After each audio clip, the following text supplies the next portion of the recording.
business security.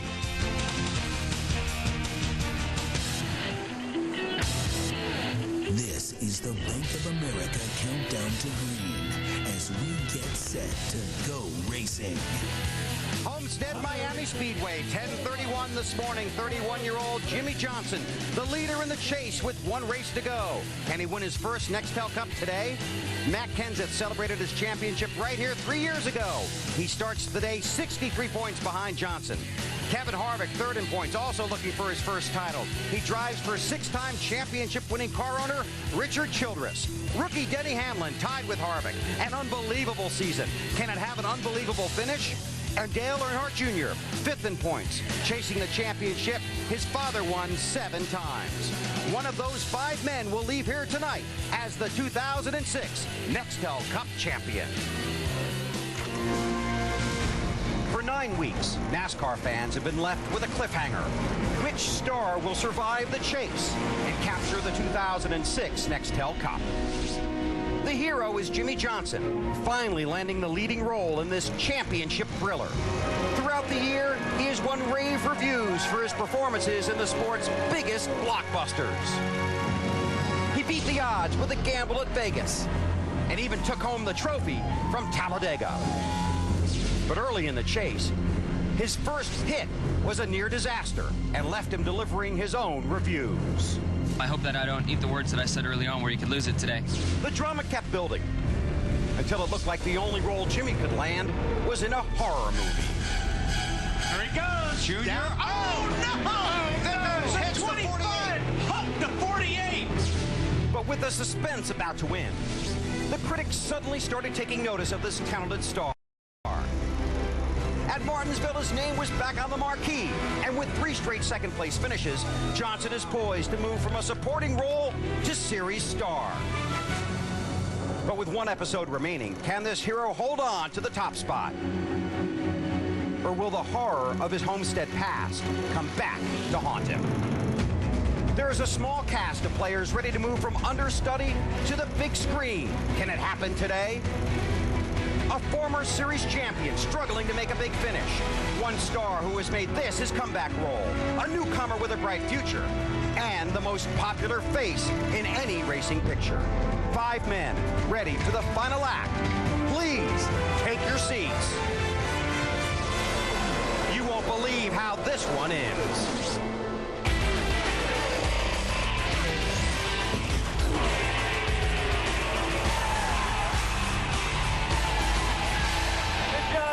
Good job. NBC Sports, in association with NASCAR, presents a championship event. Round 10 of the chase for the NEXTEL Cup, the Ford 400.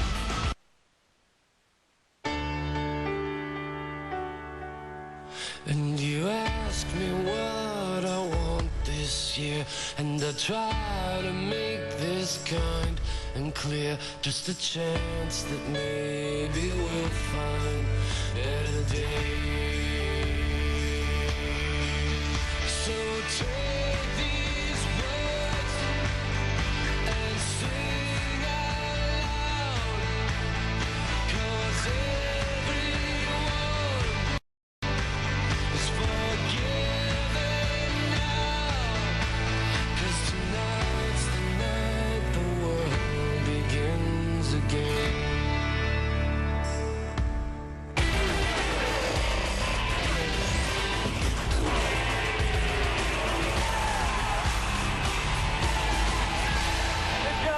Good job. NBC Sports, in association with NASCAR, presents a championship event. The final round in the chase for the NEXTEL Cup. Today, it's the Ford 400 from the Homestead Miami Speedway in South Florida. Under sunny skies, temperature in the mid-70s. The place is packed. The teams are ready. Let's take you trackside and join this afternoon's pre-race ceremonies. Ladies and gentlemen, please rise and remove your hats as the honor guard from the 482nd Fighter Wing at Homestead Air Reserve Base presents our national colors. Now please remain standing as Miss Florida USA 2007 Jenna Edwards offers today's invocation. Please join me in prayer. Good and gracious God, we thank you for providing us with such glorious weather for this wonderful event today. We thank you for the many blessings you have bestowed on each of us and ask that you be with us today to provide your loving care for all competitors in this race. We are so grateful for all the men and women serving overseas in our armed forces and trust you will watch over them and protect them. Thank you for your love, mercy, your amazing grace, and your Son, Jesus Christ. In your name we pray. Amen. Ladies and gentlemen, your national anthem singer is hard at work on his new self-titled album, due in stores December 12th. Please welcome Taylor Hicks.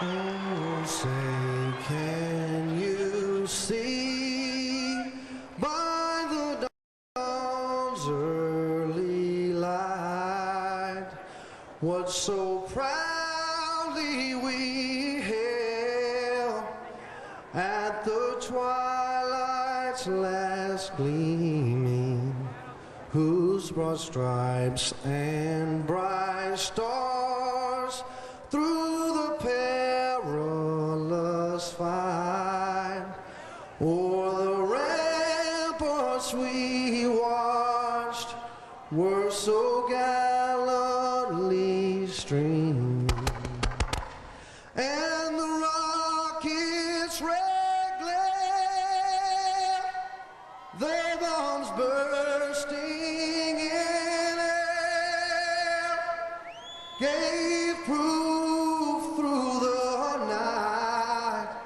that our flag was still there. Oh, say, does that star-spangled banner yet wave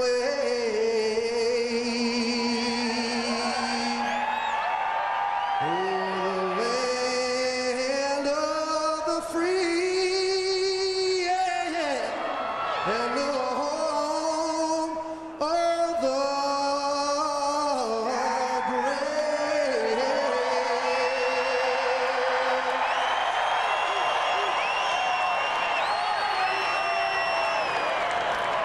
These are the most nerve-wracking moments for the 5 crews hoping to win the championship. The quiet before the roar. While the driver buckles in, the guys on pit road can only wait, wonder, and worry. What will happen to us today? We're about to find out. The command is next. The 48 team of Chad Canals and Jimmy Johnson. Pre-race huddle along pit road. Today, they chased the 2006 NASCAR NEXTEL Cup Championship, #1 in the point standings. Hi, everybody. Bill Weber along with the real Wally Dallenbach and Benny Parsons. Thanks for having us in for the race. Jimmy Johnson leads Matt Kenseth by 63 points. If Johnson finishes 12th or better, he clinches the cup. Benny, you've been there. What's going through his head? Oh, he is so nervous now. Did you see him when he kissed his wife, Chandra, before he got in the race car? He lingered on that kiss. As a matter of fact, he kissed her twice.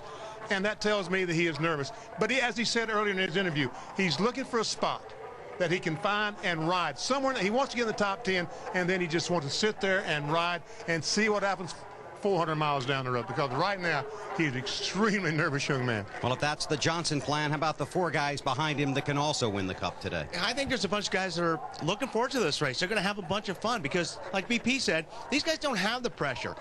They've got everything to gain and nothing to lose. So they're going to go in, they're going to try to win the race. And like I said, all the attention, a lot of the attention has been to Jimmy Johnson because he's got this nice little points lead, and he's the guy that can give it away. All these guys are just going to go out, try to win the race, and see if they can steal this championship away. Matt Kenseth in second place in the championship standings is a former NEXTEL Cup Series champion, but the other 3 guys still trying to win their first. Benny, it's been an amazing rookie season for Denny Hamlin. They said making the chase, after that everything was gravy, but maybe not today. You know, I talked to the crew this morning walking through the garage area, and they really and truly believe they're going to win the race today. They said they're going to wear him out. They're not starting well, starting 33rd. But Denny Hamlin, nothing seems to bother this young man. For a Rebecca's rookie, I'm amazed at his composure. And we saw how strong Kevin Harvick is running even this deep into the chase. He's got a shot at it today. Absolutely, and these guys are riding on a high. I mean, they've been so good this year. They've turned this operation around, and Kevin Harvick is having fun. It's a really different Kevin Harvick than we've seen at Childress Racing over the last few years. So yeah, these guys, there's going to be a lot of fun racing going on. It is. It's going to be a blast this afternoon, and it's not just the drivers. Remember the crews on pit road. You can't make a mistake down there, and the drivers can't speed. Mistakes today could cost you the cup. All right, here are the words we've been waiting for. Let's go trackside. Fans, are you ready? The time is now. It's time for the most famous words in racing, given today by our Grand Marshal from Ford Motor Company, Edsel B. Ford II. To the drivers of the Ford 400, gentlemen, start your engines.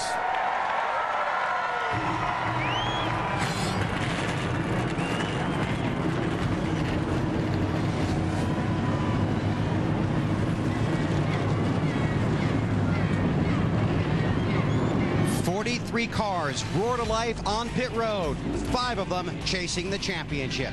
When we come back, we'll have the starting grid and the green flag from Homestead. Hello, everyone, and welcome to today's race. This is the car that started it all. In 1901, Henry Ford used this car to win his first and his only race. And with those winnings and the notoriety he received with it, he then started the Ford Motor Company. Today, Ford Racing continues to make bold moves. In fact, in its first year on the track, our new Fusion has a chance of winning the NEXTEL Cup Championship. So sit back, relax, and enjoy this great sport of ours.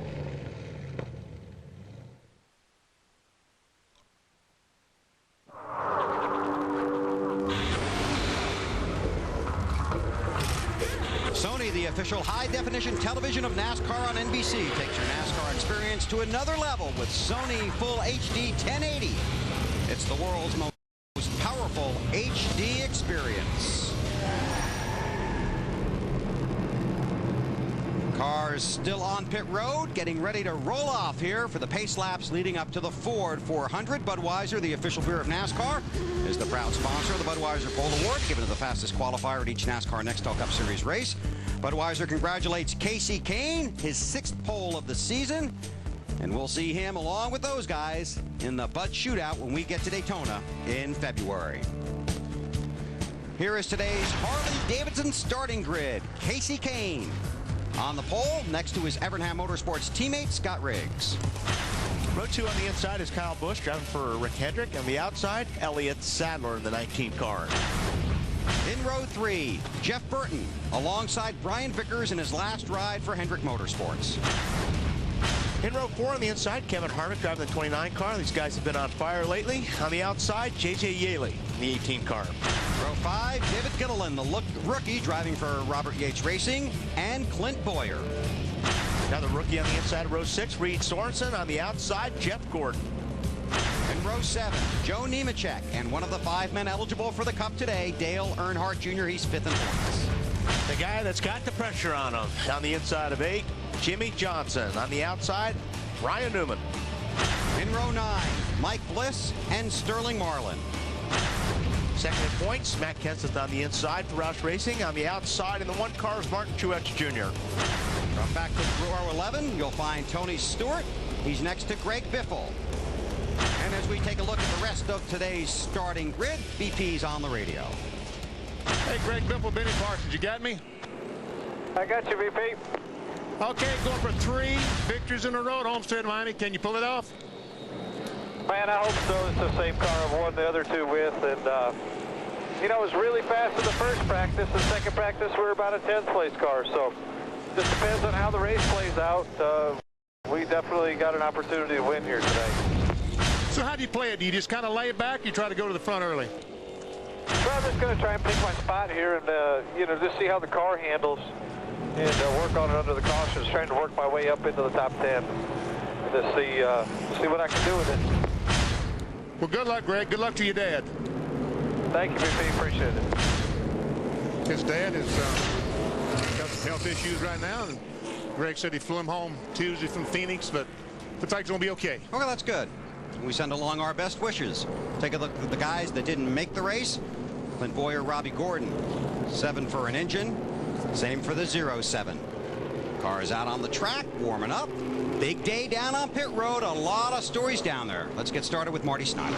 Indeed, Bill, and Matt Kenseth has the very first stall on pit road today, which will be an advantage because he can get to his pit stall early. In their team meeting today, Robbie Reiser told his guys, our #1 goal today is don't lose focus. No matter what happens today, remember, this has been one of our best seasons ever. We're second in the championship heading in to the final race of the season, so don't forget that this has been a good season for us. #2, be in position. If something happens to the 48 team, make sure our team is in position to take advantage of it and maybe win our second championship. Matt? Marty, the team with the least amount of pressure would have to be Denny Hamlin and the 11 FedEx team. They have far exceeded any goals when they sat down at the beginning of the year. And looking at what happens this year, twice they've gone to victory lane in points-paying races. They saved their favorite race car, that Pocono winner, for the season finale. Knowing that really anything that could happen today is bonus and could be a huge historical day. Denny, though, he had an early draw in qualifying, starts 33rd. He told me the biggest thing about the beginning of this race is just to be patient. Work his way to the front. He says the car is absolutely awesome. Dave? Matt, after missing the chase in 2005, Dale Earnhardt Jr. has become a serious chase contender here in 2006. Still has an outside shot at the title, 5 top 10s in 9 chase races. But for this team, it's really about finishing strong anyway this year. If they don't win the championship, which is a possibility, they need miracles to happen to the guys in front of them. They still want to finish strong here. No top 10s for Junior ever here at Homestead. They'd like to improve on that today and even give him a shot at his first NEXTEL Cup. Alan? Well, Dave, the difference between winning the championship and not today for Jimmy Johnson and his team is the difference between the things they can control and the things that they can't control. The things that they can control, the performance of their car, their pit crew, their driver, they're on top of, they've well been on top of for the last couple of months, in fact, all season long. But it's the things they can't control. An unexpected flat tire like they had here a year ago, or getting swept up in a wreck like on the last lap at Talladega in October, where they went from racing for the win to finishing 22nd. It's those things they can't control that separate them from a championship trophy today, and those things will keep the nerves tight down in this pit stall all day long. Bill? Alan, thanks a million. Hope you four guys have a great day down there this afternoon. Go online to NBCSports.com and check out the entire pit map. It's in the NASCAR section at NBCSports.com. The field has gotten the 1 to go. The green will be out next time by. A few moments ago, a brief pep talk from Jimmy Johnson to his team. Four boys, let's go out and have a nice, steady, and smooth day like we have. You guys are the best, man. I can't thank you enough for putting me in this position. Have a good day's work. 12th or better, and Jimmy Johnson wins the 2006 NASCAR NEXTEL Cup. Hear that emotion in his voice? Oh, man, what a day. How exciting this is.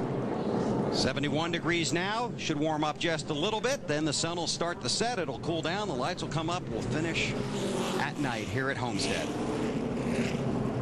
Jimmy Johnson, Matt Kenseth, Denny Hamlin, Kevin Harvick, Dale Earnhardt Jr. Those are the 5 drivers that can win the championship today. Our race analysis, 267 laps, 400 miles. The pit road speed, 45 miles per hour. Pace car speed, 55. 60 to 65 laps, BP? Oh, that's about right under green flag conditions and no caution flag laps. But let's face it, if we come down to 68 laps to go, somebody's going to try to make it. You excited? Oh, man, am I ever. I'm just thrilled to be here. NASCAR has just waved off the green, putting the yellow back out, so the yellow flag displayed. Debris was spotted between turns 1 and 2. Well, better now than lap 10. Exactly right.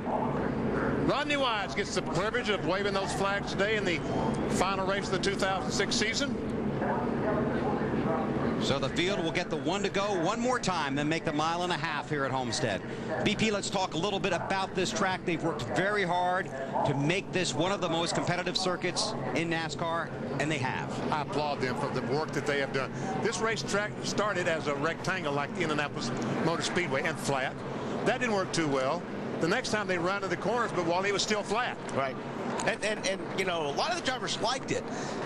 It was a fun racetrack to drive because you could drive down in there real hard and you really had to hustle the car. But the racing was terrible. It wasn't too good. But the last time, They put variable banking in. The bottom of the racetrack is banked 18 degrees. The middle is 19. The top is 20. So pick a groove. Whatever groove your car seems to like, that's the groove you run in. And they all work. Yeah, and they'll be all over it after about 7, 8, 9 laps. You'll see these guys all over the place. I mean, there were a couple times in the Busch race, they were 3 and 4 wide coming off turn 4. And, you know, I mean, the Ford 300 weekend is a really and truly, folks, it is a world-class event. But they didn't have a facility that matched. Now they do. They have a world-class facility. Chad Canals, crew chief for Jimmy Johnson, a disciple of Ray Evernham. It would be huge for Chad to win a championship today. Robbie Reiser, crew chief for Matt Kenseth. They used to race against each other. He's a disciple of Robbie Reiser. That's right. From Wisconsin, both Robbie and Matt. Robbie reads a lot about Vince Lombardi. He's taken a lot of Lombardi's teaching, tried to make them work in racing. They both have crews that could win the championship today. Reiser already has one cup. Today, Chad Canals tries to get his first. The field moving through turns 3 and 4. Green flag this time. Jimmy Johnson in the 48 car. 12th or better clinches him the championship. He starts 15th. His closest competitor, Matt Kenseth, is in 19th. It's 400 miles, the final race in the chase for the NEXTEL Cup Championship. It has been a great ride. And the green is in the air on NBC.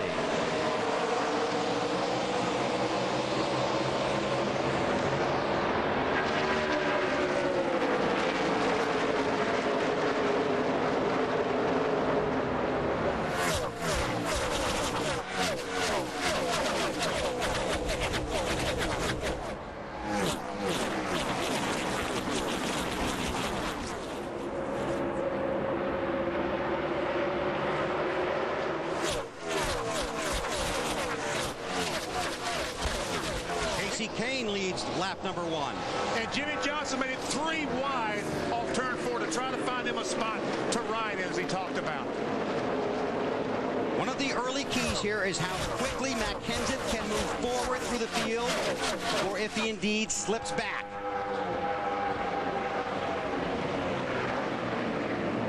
One thing about Jimmy Johnson, he's going to find more room, more racing room today than he has all year, because all these guys racing with him are so worried about taking him out or taking one of the contenders out.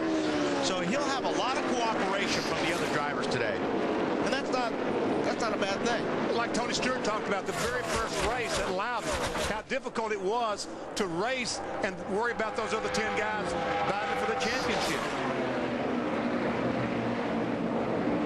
Johnson runs in the 13th spot. Kane leads, then it's Riggs. Jeff Burton runs 3rd, then Kyle Busch, Kevin Harvick. Jeff Gordon in the 24. And Elliott Sadler in that 19 car came off turn 4 like he had jet engines instead of a gasoline engine. That's another Evernham car. Evernham cars run 1st and 2nd right now. Yeah, didn't Gordon start like 16th or something? He's up to 7th right now. Started 12th. 12th? Hey, what about the 24? Benny, I talked to his crew chief, Steve Letarte, in the garage this morning, and he thought this was a 50-50 day. They could go forward or they could go backwards. In yesterday's 2 final practice sessions, their car behaved 2 completely different ways. As you see, first J.J. Yaley in the 18, and now perhaps Jimmy Johnson going by Jeff Gordon. They set the car up based on one set of expected race conditions, and Steve said if it doesn't work out that way, it's going to be a long day. Johnson and Gordon, side by side, teammates at Hendrick Motorsports. Martin Truex Jr. in that 1 car, expected to be a threat here today for the win. And you see how much room Jeff Gordon gave Jimmy Johnson right there? I mean, Jeff drove up the racetrack, got out of the throttle, let the 48 go, giving him all the room he needs. Gives Johnson the 11th spot. You can see Kenseth back in 15 at the tail end of this picture. Update on the 48. Allen. Smooth start to the race so far for Jimmy Johnson, Bill. And the most important tool that Jimmy has on the racetrack right now is not on the racetrack. It's on top of the grandstand. Each of these drivers connected by radio to a spotter who's watching his car and the rest of the racetrack. Jimmy's spotter is Earl Barman. He's a longtime veteran at it, did it for Rusty Wallace for many years. Right now, Earl very calmly, very soothingly telling Jimmy when he's got traffic around him, and like there, when he's clear of other cars and has room to move up and change lanes. Earl Barban, one of the most important people to Jimmy Johnson today. 10th position now for Johnson. Trouble on the backstretch. Kurt Busch. And the 43 car, Bobby Labonte. Our first caution. We see some damage to the left rear of Kurt's car, but and I thought, oh, maybe the right front has some damage as well. Left front. Tires ready. Right side. Here's our first look. Oh. Yeah, Kurt Busch just took off, got into the wall. And Bobby ran into Kurt. Yeah, that's all.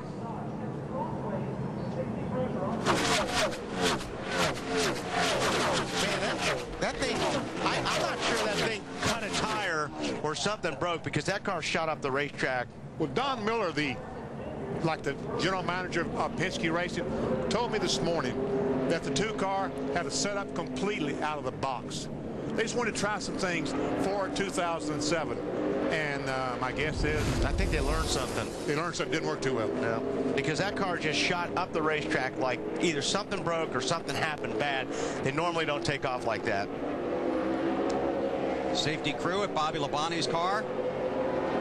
He's unhooked the safety equipment, and now he climbs out. And so frustrated.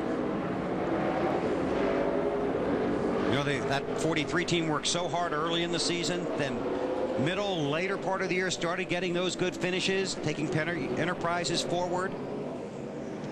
Certainly not the way he was hoping to end the 2006 season. I talked to Dale Inman this morning, a long time crewman at Petty Enterprises, and I mean, he was there in the 50s when Richard Petty started.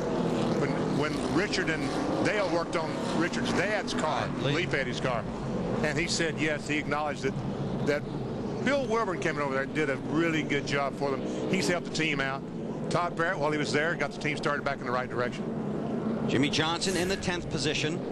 Matt Kenseth is in 15th. Right now it's Casey Kane first, then Riggs, Burton, Harvick, and Kyle Busch, Dale Earnhardt Jr., Elliott Sadler, David Gilliland, Ryan Newman, and Jimmy Johnson, the top 10. They've worked down the backstretch. Pit road will be open this time. We'll see if anyone decides to stop. Just 8 laps in. Working our first caution period of the Ford 400.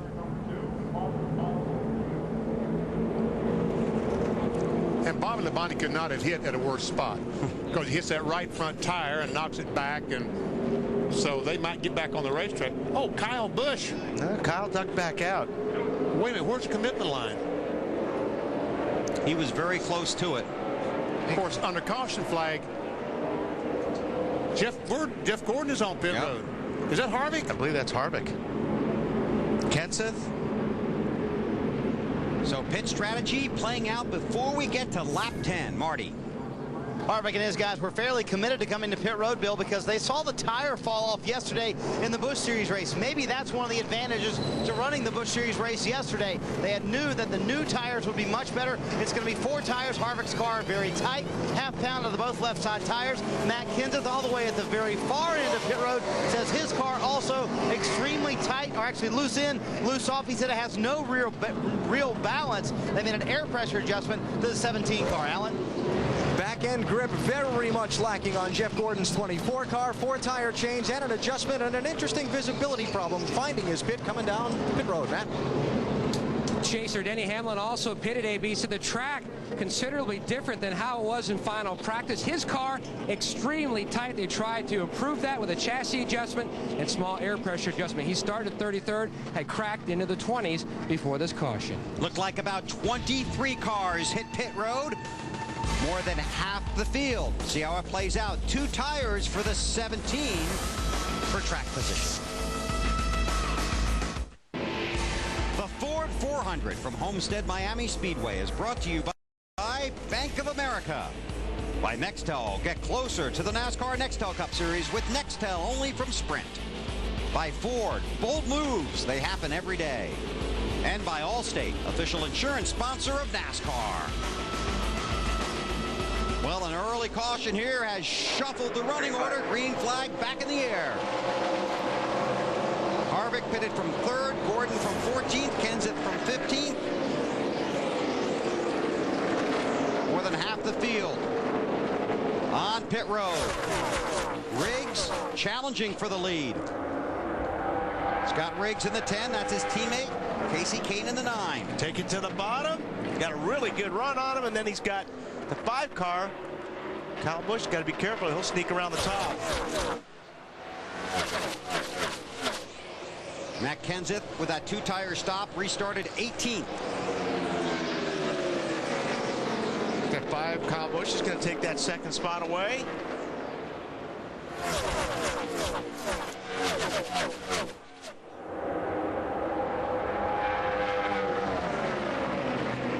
Now Riggs looks low. Jeff Burton watches from 4th. And there's Earnhardt Jr. in 5th. You can get your car to work on the high side. That's definitely going to be the fast way around this place. The banking's good up there. There's a lot of banking. You keep the car free. You keep the motor freed up. Really gets you a nice shot off the corner speed-wise if you can run that high line. Bobby Labonte treated and released from the infield care center. Update on Riggs from Dave Burns. And Bill, that pass for the lead didn't work out for Scott, but the fact that he's racing these guys, that's good news. The fear from his crew early on was that the car was going to be too free and Scott wouldn't be able to race it hard. But he's not that bad and willing to stick the nose underneath to go for it. Matt? Best season for Jeff Burton in 7 years. Currently runs in the 4th position. Started today. Says the car just needs to rotate better in the center of the corner. But after about lap 10, judging from final practice, that's when they felt like this car was going to come in, and it is. AB. And checking on championship leader Jimmy Johnson, who in the first opening 7-lap run of the race. Oh, trouble. Down in turn 4. Kurt Busch again. And he just came off of pit road. I mean, he just left pit lane. Yeah, I don't think this is fixable. He heads back to the garage. Caution number 2. Now then, do these guys give up all this track position to make a pit stop, and the other guys stay out? Well, the guys that pitted and just came out are sitting pretty. If right, they did, exactly right. Now they are going to do that. When we restarted, the top 17 cars on the track had not been to pit road. Need a spring, BP? Yeah, I do. Those things are expensive too. Don't worry, the team will be down to pick that up. We'll come find that. Kenseth picked up a couple of positions just in those few laps with those 2 tires. Never see him there, right there on the bottom.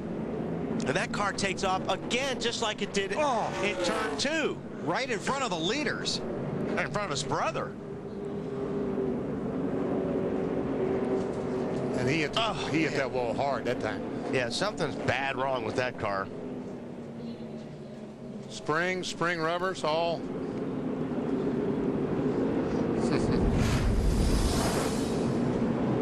Well, now more pit stops. Jimmy Johnson's going to head for Alan Bestwick. And pretty happy with the handling on his car. He might have hit a small piece of debris from that accident, bouncing down the racetrack, a spring rubber or something. So the crew's going to change 4 tires here, and they're just going to, Jimmy's just asked them to take a good look at the nose and the fenders on the front of the car that are so critical to the handling on this big fast racetrack, and make sure there's no damage. I see a little bit right on the lower grill. You see under the word Monte, the E there, where the Monte Carlo is on that front part of the grill.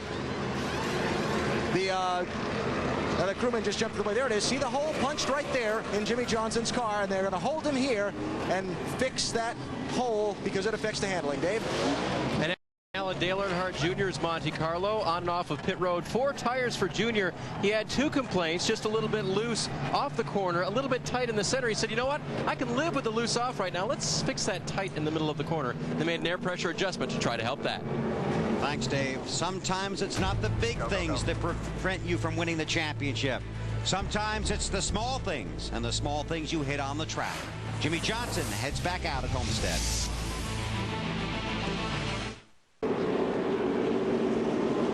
As we get ready for the restart here at Homestead, Coke invites you to drink it down and start it up. Green flag in the air. Casey Kane is the race leader. Jimmy Johnson restarts 40th. And that's a scary place to be when you're the points leader. They're battle for the lead. Here we go. Man, that was a power move there. Kyle Busch just zipped around Kane. Here comes Riggs. Going to try to capitalize on whatever slip or problem that Casey Kane had over there in 1 and 2. Jeff Burton in the 31 car. And you know, you get a little bit of a draft here on this racetrack. So you get 2 or 3 cars in front of you. There's 1 car down on the bottom. You kind of want to go with the train. This shows you how fragile the championship point situation is. Right now, Matt Kenseth leads Johnson by 18 points. Long way to go. Kenseth runs in the 11th spot. And this is the nervous probably Jimmy Johnson has been in a long time as far as being on the racetrack, just because he's in a mess of cars right now. These are cars that aren't good handling cars, or they wouldn't be back there to begin with. So any little small mistake, he could be in the middle of it. He wants to get through this as quick as he can. Robbie Gordon in the 7 there. Alan?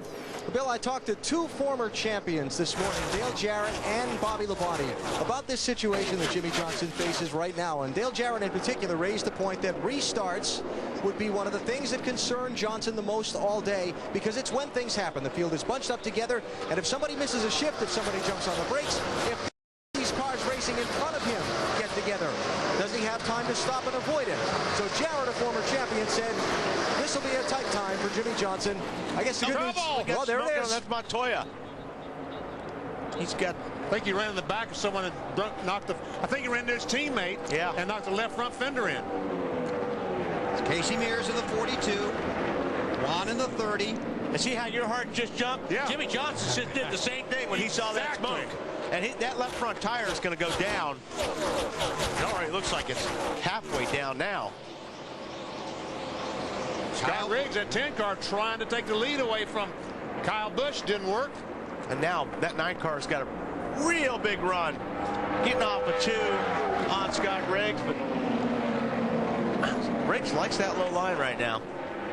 You know, Johnson qualified 29th last week at Phoenix, and it was a thing of beauty to watch him move up through the field. Faces that same challenge now, is up to 34th. But he had such a great race car last weekend. Matt Kenseth in the 17, runs in the 9th spot. Ryan Newman in the 12. Update on Kenseth from Mr. Snyder. And he is facing the same situation Jimmy Johnson was earlier. Restarted 18th, has made his way back up through the field a little bit on 2 tires. He said earlier it felt like there was no balance. He was lacking grip. They made an air pressure adjustment, trying to get the car a little bit better for Matt. You see he's made his way into the top 10, trying to race as smart as he can and stay as far ahead of the 48 as he can as well, Bill. Marty, I know you had a long conversation with Robbie Reiser, his crew chief, this morning, and there was an air of optimism in that hauler this morning. Absolutely, because they found something that finally worked for them after weeks and weeks of struggling on this 17 team. They found a setup that worked for them. They kind of ran out of time in happy hour, to be honest with you. They would have loved to have played with it a little bit more, but they were just so happy to give Matt something that he liked that they were really excited for today's race. Kenseth won the Busch race here yesterday. Runs in the 8th spot. 48 cars, splitting 2 cars right there, getting off of 4. So Jimmy Johnson's car must be pretty good if he's driving in between guys like that. Up to 29th now. Back up front, the teammates. Riggs in the 10, Kane in the 9. This is second behind race leader Kyle Busch. Kane has had a fabulous season. 6 wins, made the chase. Dave? Hey, Bill, did you notice how Evernham cars qualified 1st, 2nd, and 4th? Yes. They had a very good weekend in that department. Elliott Sadler being the 4th place qualifier.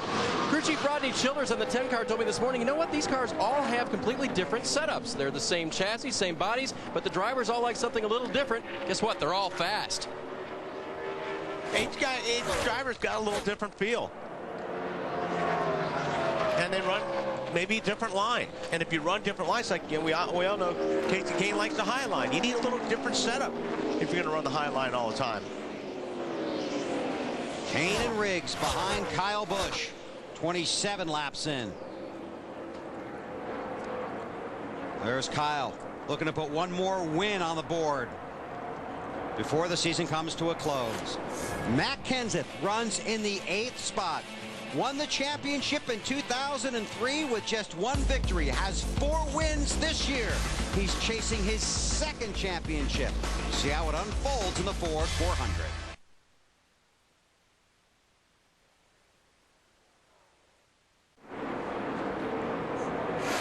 Three laps complete in the Ford 400. Homestead, Miami Speedway in South Florida. Kyle Busch in the 5-car leads Casey Kane in that 9 machine. Then it's Scott Riggs, Jeff Burton, Greg Biffle, the top 5. Time to work in our singular race talk question. What was the biggest story of 2006? To vote, text the word race to 191 on your singular wireless phone. And congratulations to Tammy Street of South Bend, Indiana, the singular race talk sweepstakes winner. You got your answer picked out there, BP? Oh, I do. Okay. I certainly do. Kyle Busch with a strong ride here early in the Ford 400. Now there is Jimmy Johnson. He has just gotten past Dale Earnhardt Jr. for the 21st spot. And very similar to what we saw last week, after that extended pit stop to fix the damage on the nose of that car, he has worked his way patiently through the field. And we see so many guys running the high line. Kyle Busch, Casey Kane running extremely high on the racetrack. But look at Jimmy, right down in that 18 degrees of banking, and he's making it work for him. And this is what he wants. He wants this thing to stay strung out, stay green, so he can catch a car and pass them one by one. He doesn't want to be in those big packs anymore today. No, that 3 and 4 wide in front of him, that's not any fun. Now, how about Dale Earnhardt Jr.? He's had his hands full and has had some trouble already here in this race. We can go back and show it to you. Yeah, we saw the 30-car Juan Pablo Montoya left front smoking. The front Texaco car is 42, the back one Montoya. Watch him as he just rubs the right rear of Junior's car. And they run these fenders so close to these tires. That's all it took for that thing to make contact. And here's a little bit more contact between Casey Mears and Earnhardt down the straightaway. Doesn't take much, does it? How about it, Dave? They told Junior about that little fender rub. They said just a minor fender rub, and it's behind the right front tire, so don't worry about it. Junior, by the way, radioed to his crew early on today. You may have noticed I've passed a few race cars.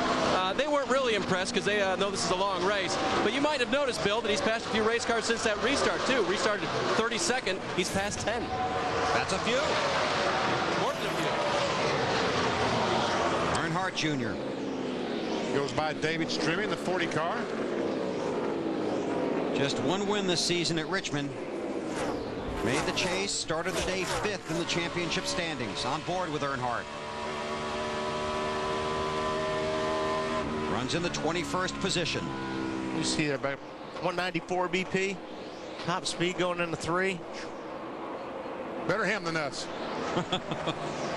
Or me, anyway. Greg Biffle moving forward. Think he likes coming to Homestead, BP? Oh, he loves this racetrack. How about it, Dave?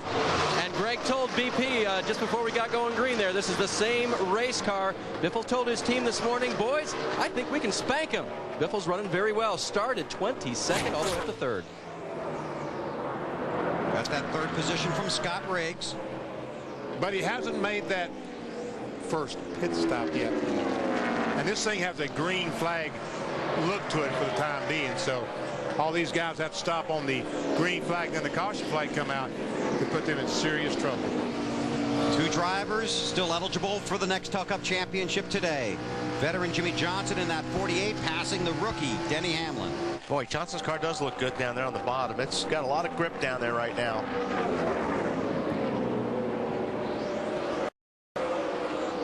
Well, he's definitely running where no other cars are running, so there's green racetrack down there. Casey Kane, he's down there now, still trying, but he just can't get that oomph off the corner he needs to go by the 5 car. Kyle Busch holds on to the lead for now. 41 laps in. Working lap 42. There's Jimmy Johnson. He came in as the championship leader, but it has been an up and down season for the 48 bunch. We're all always very good at staying focused on each day and attacking that day and not letting the pressure of bad days or good days really affect us. So that's something I'm very proud of this race team for. And we did have some, forget it, let's just go on, race for the win, and some of that stuff did come into play, and we did talk about it, but we didn't need that to perform. We just have that ability to shrug stuff off and keep moving. Right now he's moving forward. Up to 19th. Where did he restart after the caution flag? Restarted 40th. He's up to 19th. That's like half the field he's passed. Wow. That'll tell you how strong Jimmie Johnson's car is for now. We'll see how things work out as track conditions change. Kyle Busch is the race leader in the Ford 400 on NBC. Caution flag in the air at Homestead for the third time today. Debris. That looks like a spring rubber, BP. Yes, they insert those in the rear springs to increase the rate of the spring. So if they want to make a change, they can just reach in and pull it out. But sometimes they come out by themselves. All right, who's going to stay on pit road and lead a lap? So far, no one. It's going to be a very busy place. Dale Jarrett is the lucky dog. He comes around and is the 41st car still on the lead lap, 45 laps in. Again, you can't make any mistakes if you're an over-the-wall guy, and you can't get a speeding ticket if you're the driver. Could take you right out of the championship chase. Marty. And Bill, Robbie Reiser reminded his team of that, and Matt Kenseth as well, said be careful of your speed when you leave our stall. And guys, we need a very flawless stop, but don't get in too much of a hurry. The car very tight for Matt, 3/4 of a pound on the right front, quarter round of wedge in the right rear. Matt? Danny Hamlin has only been able to climb up to the 21st position. His car transitions from tight from the entry of the corner all the way through the corner, bounces a tire that rolled off of the 0-1, looking for a track bar adjustment and going to back up the wedge change they made on the previous stop, AB. When Chad Knaus asked Jimmie Johnson how his car was when the caution came out, Jimmie said, good. A very small adjustment to try and keep up with changing track conditions and a 4-tire change, Dave. Very slight adjustment for Dale Earnhardt Jr. He said the car is decent in and off, but tight in the middle of the corner. Air pressure for the 8 car. Wow, take a look at the NEXTEL race off of pit road. Keen and Kyle Busch change positions. Biffle maintain. Kenseth, once again, those guys from Wisconsin gained 3 spots. NEXTEL celebrating speed, teamwork, and getting things done instantly. Mr. Westerberg changing that front tire on the 07 car of Clint Boyer. Round the left side. All right, 5 now. 5, just 5. There you go. Now let's tighten 5. Go, Clint, go. NBC Sports at the Ford 400, the season finale in 2006 for the NASCAR NEXTEL Cup Series, the race that will decide this year's champion. Take a look at our AutoZone in the zone drivers for this season. Dale Earnhardt Jr. comes in with 3 straight top 10 finishes. Denny Hamlin, 4 straight top 10 finishes, but that Jimmie Johnson guy, he is in the zone. Very good, Benny. Got the win at Martinsville, 5 straight finishes of 2nd or better. 2nd in the last 3 races. Jimmie Johnson came out 15th after pit stops. It's Casey Kane, Kyle Busch, Greg Biffle, Matt Kenseth, and David Gilliland. Then Kevin Harvick, Scott Riggs, Joe Nemechek, J.J. Yaley, and Jeff Burton. The top 10. Kyle Busch has led 28 laps today. Casey Kane has led 20. Pace car to pit road. Casey Kane, the race leader. Man, they're bringing these cars down slow for these restarts, aren't they? Seems like it.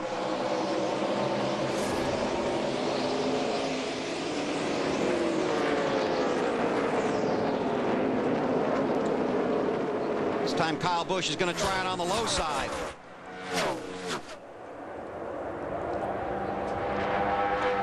Car's pretty good on the get up to speed lap. It really does look like it. I don't know if he's going to be able to pull this off or not, though, getting off before, because Casey Kane's got that run. No. And that is one of the attractive things about this place. You can run here side by side for a long time. I just love this racetrack and the way they have made it so that you can race side by side and not bounce off the other car. You know, there's a lot of racetracks you can run side by side, but it's always that potential of bouncing off the other car. Not that it's not what happened today. Yeah, you can go down into a corner here at this racetrack side by side, and there'd be enough area in between two cars where it doesn't loosen up the guy in the bottom. A lot of racetracks you see you can run side by side going to the corner, but the guy in the bottom, if he's real close to the guy in the top, it takes the air off the spoiler, and they spin out. Here it's so wide that there's enough air gap in between these cars. Still can happen, but there's plenty of racing room. Kane leads. Kyle Busch second, Greg Biffle third. Matt Kenseth came in 7th and came off of pit road 4th. So his guys got him 3 positions on pit road, and here are the over-the-wall guys that represent Roush Racing on the 17 bunch. Robbie Reiser, Allenton, Wisconsin. Chris Brook, Davie, Florida. Justin Nottestead, Cambridge, Wisconsin. Russ Strokes, Allenton, Wisconsin. Zachary Yarnock, Pittsburgh, Pennsylvania. Jeremy West, Los Angeles, California. Greg Ebert, Marshall, Wisconsin. Dave McDonald, Clinton, Michigan. Wayne Deloria, Biddeford, Maine, now Hickory, North Carolina. And guys, Robbie Reiser congratulated his crew after the pit stop. We told you before that pit stop, he told the guys, make sure you're fast, but also be efficient. Don't try to be too fast. The pit crew is just like your offensive line in football. If they're opening up big holes, the running game works. And usually when you're good on pit road, it's an awfully good day on the racetrack as well. Right, Bill? I knew with Robbie Reiser you'd get in a football analogy. I was trying because I think his poor Packers are losing. Riggs challenging Kenseth for that position. Just ahead of these two cars. Tell you what, that 38 car, David Gilliland is doing a good job right now for Robert Yates. Just in the 4th spot. I was really concerned about the 38 Gilliland because when he first jumped in this car, had no success. But the last month, 6 weeks, he has made a great account of himself and doing a fantastic job. But in qualifying show the other day, he said when he first walked in here, he had a motor coach, and he stayed in the motor coach lot. He said, what am I doing here? I don't belong here. I'm just some guy from California. But as he's had more success, he said, maybe I do belong here, and he's feeling much more comfortable. Currently runs in the 4th spot. Casey Kane, one of the young stars of NASCAR. Tremendous season. He's out front here in the Ford 400. 6 wins, 6 poles. Can he get his 7th win of the season? We'll find out this afternoon. 59 laps are complete in the Ford 400. Casey Kane is the race leader. Kyle Busch runs 2nd. Greg Biffle 3rd. David Gilliland, then Matt Kenseth in the Ford 400. Let's take you through the field, and here's Dave Burns. And Bill, earlier this year, I asked Casey Kane about his early days of racing, coming to the Midwest from the Northwest. Did anybody have trouble pronouncing the name of your hometown, Enumclaw? He said no, but believe it or not, people had trouble with Kane. I got called Kahani a lot. Everyone knows now it's Casey Kane. Alan. Kyle Busch started this race in 3rd position, running a very, very strong 2nd. His crew chief Alan Gustafson told me this morning the goal for today was to have a good run, obviously try to win the race, but get some momentum, have a good positive day to carry through the winter and build on for 2007. Dave. Greg Biffle's confidence in this race-winning race car remains just a little bit hard to turn coming off of the corners. Air pressure adjustment for the defending champion of this race. 38 car of David Gilliland. He's a rookie in this series. He's only been racing a few races with Robert Yates Racing, and they get him on and off of pit road without losing a spot. That gives a young driver confidence. He continues to drive that way in the top 5. Marty? Well, Davis, we told you earlier, handling-wise, Matt Kenseth was dealing with a car that's a little bit too tight, meaning it doesn't want to turn. They made several adjustments to it.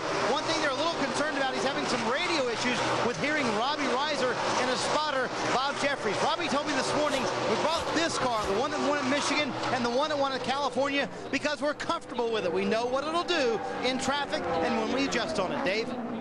Scott Riggs started this race on the outside of row number 1, lost a few spots on pit road during that last transaction. They made an adjustment to help his car turn across the center, but they lost time. They're training a new tire carrier after one was dismissed a few weeks ago for that incident at Texas. Marty? Dave, terrific run going so far for J.J. Yaley, who started 8th and currently is running in the 7th position. He said his car was a little too tight on the end of that run, but that's when they're really good, at the very end of a run. run. That's when that 18 car comes to life. They're hoping that we have a long green flag run right here, Matt. Jeff Burton just took back another spot. He had a slow stop on pit road, lost 5 positions. Started on the restart 10th. He says the car has some kind of smoky issue. It's sort of hazy, but he doesn't smell anything burning. Not exactly sure where it's coming from. His other concern, Marty, is the sun heading down into turn number 1. And Matt Burton took that spot from his teammate Kevin Harvick, who has a lot to complain about in that 29 car. He said the car is just not running down the straightaways. Feels like he's a little down on engine horsepower. Other than that, handling-wise, starts out extremely loose, hard to hang on to, but at the end of the run comes to him much better than Matt. Rounding out the top 10, it's a 0-1 Florida's Joe Nemechek. 4 years ago, he finished second here. Right now, he's running intense as the car, not bad, but it is getting tighter, especially from the center of the corner off. Dave? Scott Winter, a rare appearance in the Nextel Cup car these days. It's looking good for him in the future, though. Richard Childress Racing put him in this car because they're going to have him in the Busch Series full-time in 2007. Made an air pressure adjustment on the car on the last stop. Just a little bit hard to turn off the corner. Matt? Martin Truex Jr. continues to end the season on a very positive note. Currently runs in the 12th position. Didn't pit in the early pit cycles. Decided to stay out for track positions. So the car was a little free on entry and on exit, but not bad at all. AB? Well, Jimmy Johnson trying to pick up another spot and make that pass on Martin Truex Jr. Does not appear to be any ill effect from the hole punched in the grill of his car from that debris. They think off Kurt Busch's car when he crashed a while ago. Jimmy falling back to 40th on that stop, up to 19th. His pit crew gained him 4, and he's picking up the rest on the track. Clint Boyer, what a drive for this guy. He had to start at the back of the pack after his team had to change an engine, a violation of NASCAR rules. Has raced his way up into the top 15 from the back of the line. And Carl Edwards, also another good drive up in the middle of the pack. He started in 31st position. His crew chief Bob Osborne told me this morning he felt like they had a car that could race its way into the top 10, maybe contend for the win. Matt? Denny Hamlin has made it all the way up to the 17th position. Crew chief Mike Ford listened to Denny's radio frequency last night during the Busch Series race just to see if he could pick up any trends that would carry over to today. Right now, the trend is the car extremely tight. They backed up on a previous adjustment just to try to free it up. Nate? Well, Dale Earnhardt Jr. now running in the 19th position, still with hopes for the title. A race car that is decent, in his opinion. Said it's not that fast at the start of the run, but we're okay. Let's not worry too much about it. Bill? Thank you, Dave. That's a top 15 through the field, plus the gentlemen still eligible for the championship today. You'll also find Elliott Sadler in 16th, David Stremme in 19th, and Ryan Newman in 20th. There are currently 40 cars still on the lead lap. Casey Kane is the race leader. Matt Kenseth runs 5th. Championship leader Jimmy Johnson 13th. We're just getting started in the Ford 400 in Homestead. The Ford 400 from Homestead Miami Speedway is brought to you by Budweiser, the official beer of NASCAR, and proud sponsors of Dale Earnhardt Jr. and the number 8 car. By State Farm, great service, great rates, it's all here. Nobody takes care of you like State Farm. By FedEx, every day is race day. And by Napa Auto Parts. Napa, get the good stuff. 75 laps are complete. Casey Kane leads by just under 2 seconds over Kyle Busch. Then it's Greg Biffle, David Gilliland, and Matt Kenseth in the 17 car runs 5th. Drop back, we can find Jimmy Johnson in the 48 car, the championship leader, currently in the 11th spot, trying to take 10th from Kevin Harvick. Boy, not much room right there. Now, when Kurt Busch hit the wall coming off of turn 4, we saw a lot of debris coming off his car and flying all over the place. Well, if you look right here, this is one of those spring rubbers that came from Kurt Busch's car. And if you follow that, that's what puts the hole in the front of Jimmy Johnson's grill. You see it flying up in the air right there. He's lucky it wasn't something bigger, BP. If he had hit the spring, it would have knocked the front end off the car. But you see how they fixed it? Just simply put a piece of tape over the hole. Everything is fine. Did that under caution along pit road. Uh-oh, he got off the bottom. He's up on top. Trying to go by Harvick on the outside. And Harvick's going to pinch him a little bit. Man, that was, didn't give him anything right there. Remember, Harvick is one of the guys still alive. in the championship chase here. I talked to Steve Letarte, the crew chief, on the 24th car this morning, and he said he hopes they didn't feel like they were going to have a good day. The car wasn't that good in practice, but he said he hoped that he would be able to get up and protect Jimmy's back. You know, at least race with Jimmy and, as I said, protect his back. That's not happening. Boy, I guess not. He's back in the 35th spot right now, VP. He's going backwards. Jimmy's going forward. So Jeff Gordon struggling today at Miami. Johnson now into the top 10 after restarting 40th after they repaired that damage to the nose of the low Chevy. 2 years ago, Johnson came here, finished second in the championship standings by just 8 points. An update on Jimmy from Alan. So, you guys think Kevin Harvick just made it a little tough for Jimmy to get by him there? So did Jimmy, huh? Yeah, he did. And basically told his spotter, Earl Barber, nah, you better keep an eye on that kind of thing all day for me, huh? He said, yes, sir.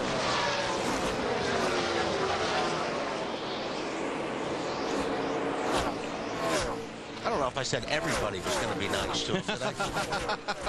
Certainly the four guys, most people. Yeah. Certainly the four guys racing for the title are going to race him as hard as they possibly can. Darn right. Boy, Junior, he's in hog heaven now. He's having his favorite high line, right on that gray stuff, going somewhere. Running with his buddy Carl Edwards there, huh? Oh, yeah. How about the 99? Allen just got zipped by the 8 there.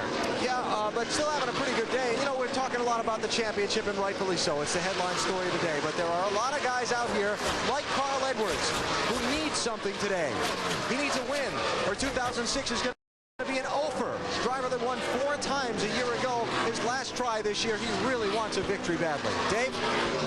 As for the 8 car of Dale Earnhardt Jr., guys, remember, this was the car that bounced around at Texas, bounced off the wall when he got in contact with Clint Boyer, bounced through the infield later in the day, and it was that second impact with the little quarter mile on the infield that really hurt this chassis. They replaced both the front and the rear of the car, turned it around in 3 days, and got it ready to go again because Junior likes it. It's running pretty well today. Good look at Junior. That last lap, he was the quickest car. 83 of 267 laps here in the Ford 400. Casey Kane, the race leader. Kane the leader on the track. Johnson the leader in the championship standings. When he grew up, he wanted to be a fireman. Then he got the racing bug. Won his first championship on 2 wheels at the age of 8. Chasing another one now on 4 wheels at the age of 31.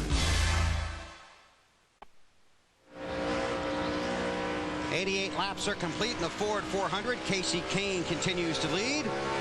The Busch season ended here last night under the lights. Kevin Harvick with an impressive 9-win season. The 2006 Busch Series champion. Race leader Casey Kane in the 9 car, about to put Dale Jarrett a lap down. Right in front of him, Brian Vickers would be next.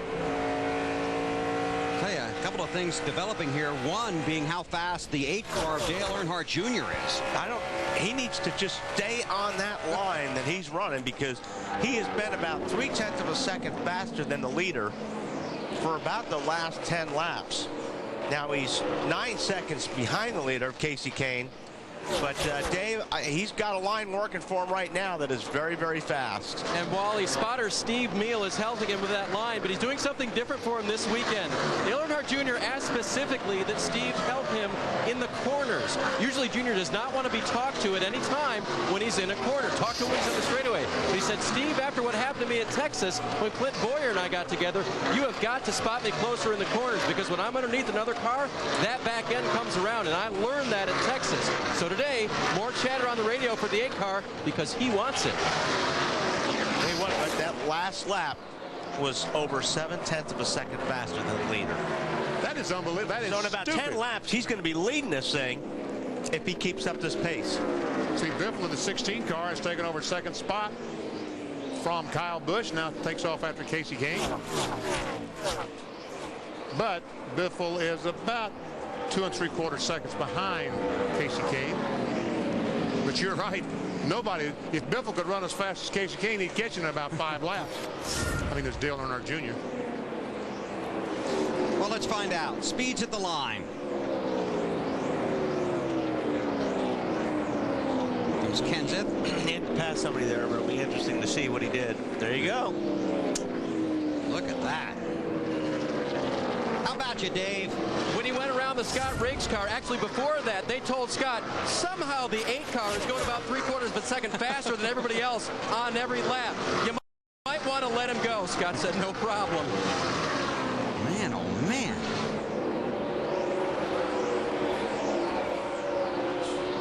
And he has moved up to 3rd in the championship standings. Still a distant 107 points behind, now 103. And that is so thrilling for Dale Earnhardt Jr. to run that line because, folks, he literally is, I would say, just a few feet from that outside retaining wall. And one little slip, he's going to go up and pound that outside retaining wall. But that's what drivers love. It's just that extra adrenaline. I wondered what made you guys tick. Oh, man. See how close he runs up to that wall? I mean, like BP said, he's only a couple feet off that wall right there. But the car's gripping. Plus, I guess that cushion of air in between the door and the wall might be helping a little bit. And he will keep going up there as long as he has that grip. He's going to keep moving up until he brushes the wall, and that might slow him down just a little bit. Next one in line for Dale Earnhardt Jr. would be Matt Kenseth. Marty?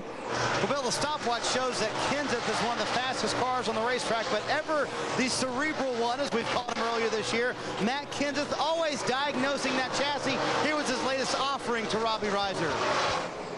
Started off real good, just like the Busch car, real loose, like it was going to be good on long run, and then whatever we got going, it just overheats the front tires. I mean, it started off so loose it can hardly hang on to it, which was good, and then just overheats the front tires and starts plowing.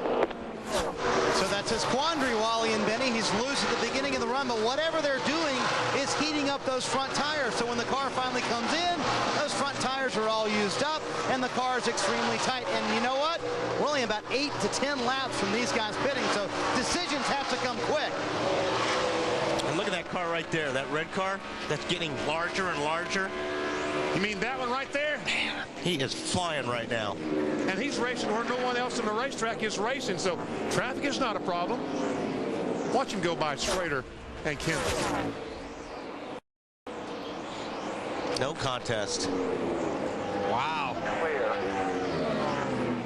That's 5th for Dale Earnhardt Jr. behind Casey Kane, Greg Biffle, Kyle Busch, and David Gilliland.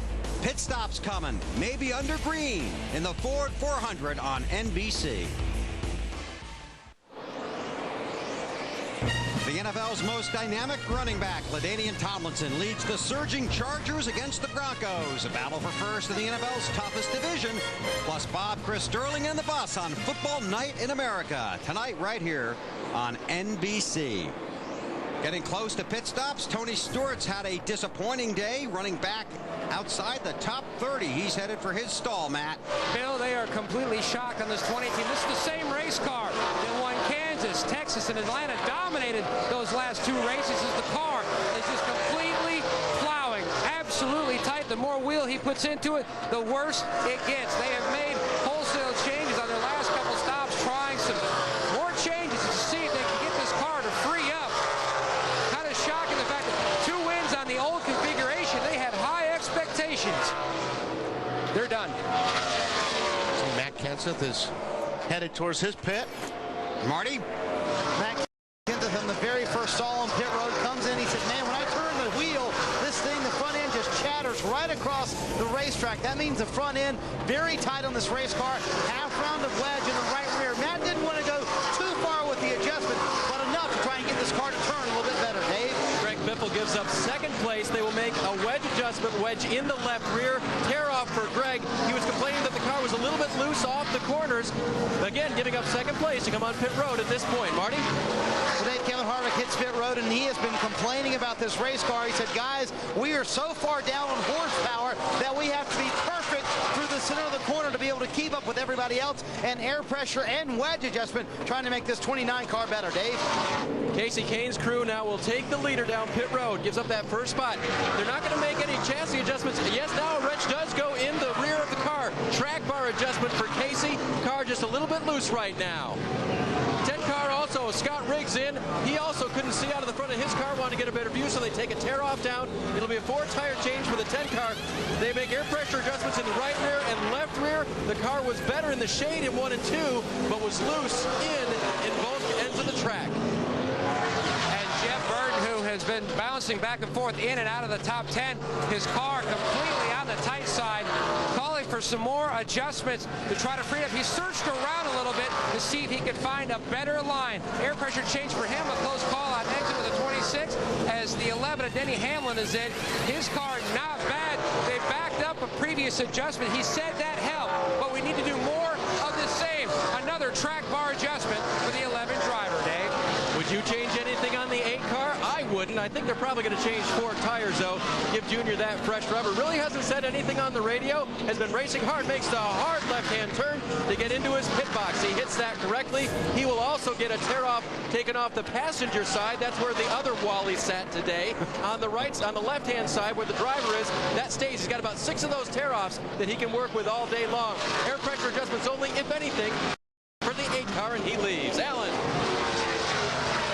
And here comes Jimmy Johnson. Chad Knaus just called him on the pit road, telling Jimmy about turning off his brake fans so he doesn't blow all the dust off the brake pads back into the face of his tire changers. Going to make a 4-tire change here. Jimmy wants a little help with the front end handling of his car in the center of the corners.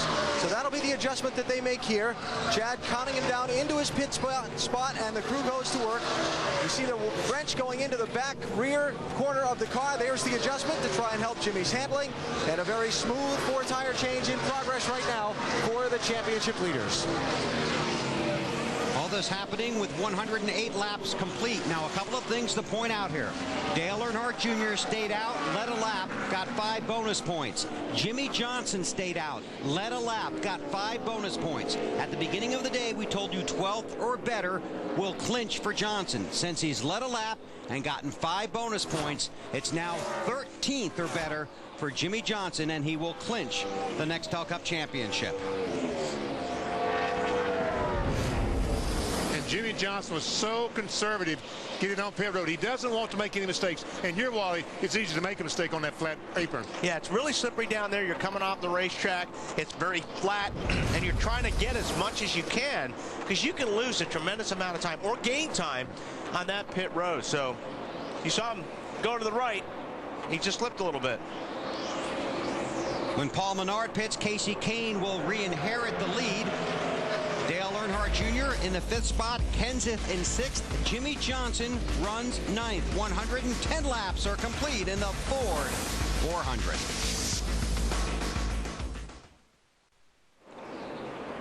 If you watch Heroes, no doubt you've heard, save the cheerleader, save the world. Tomorrow it will all become clear. A new Heroes tomorrow night at 9, 8 Central on NBC. Well, caution is out. 5 car got a little bit loose. Go to the garage. Getting into 1. He hit the wall. Yeah, we'll show you the first time first, and then he finished it off the second time. There he is on the high side. Gets a little bit loose.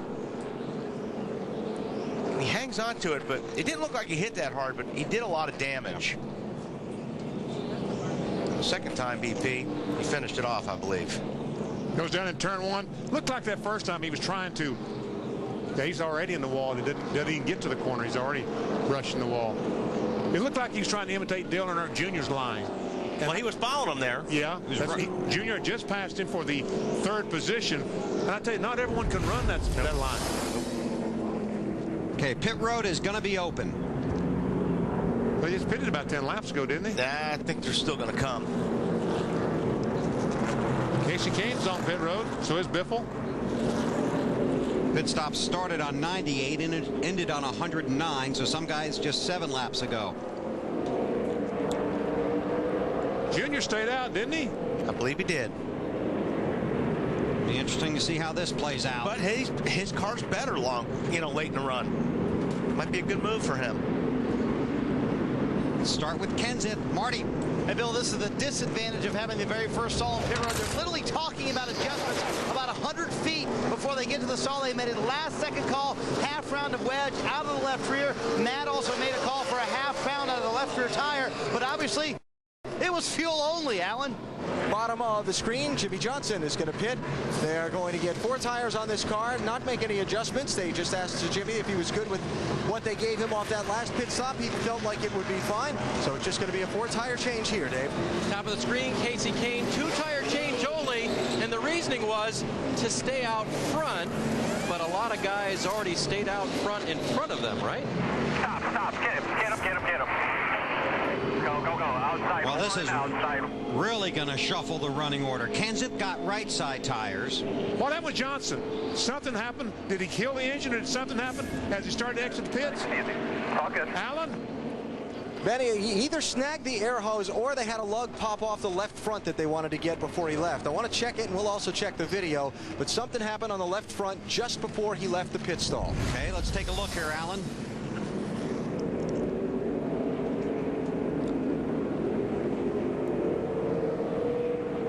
Oh, that's so heads up on Chad's part. Lug nut. Yep, only had 4 tight. They want all 5 of them tight. Ready. Stop. Get him. Go. Outside one. Well, tell you what, made a mistake, but caught it. See how that plays out. Going to cost Johnson a lot of positions on the track, plus that Earnhardt car stayed out.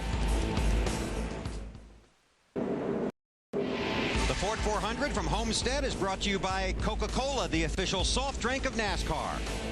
By DirecTV, there's good TV, then there's better TV. Then there's DirecTV. By Wrangler, makers of Wrangler's Jeans Company. New fits, new comfort, new styles. And by Allstate, official insurance sponsor of NASCAR. 119 laps are complete. Dale Earnhardt Jr. and Martin Truex Jr. did not pit. Jimmy Johnson restarts 16th. Matt Kenseth restarts 5th. Junior's going to try to duck to the high side. I mean, his car's been better. Actually, his car's been flying on older tires. Look at this mess. Menard is at the tail end of the lead lap and trying to stay there. Don't think it's going to be for long. Nope. Menard in the 15. And the second place car is the one of Truex Jr. He gets on inside of Sorensen and takes that position away. I don't think Menard will give him a big struggle. All 3 of those cars, the 8, the 1, and the 15. 4 wide right there with Kenseth part of it.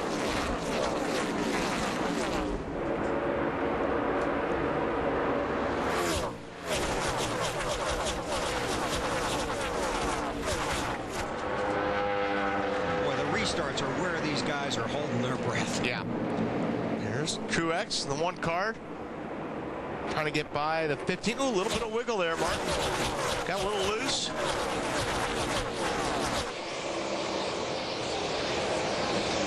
Really would like to get a break from that 15 car. And where comes Robbie Gordon just diving down into the corner.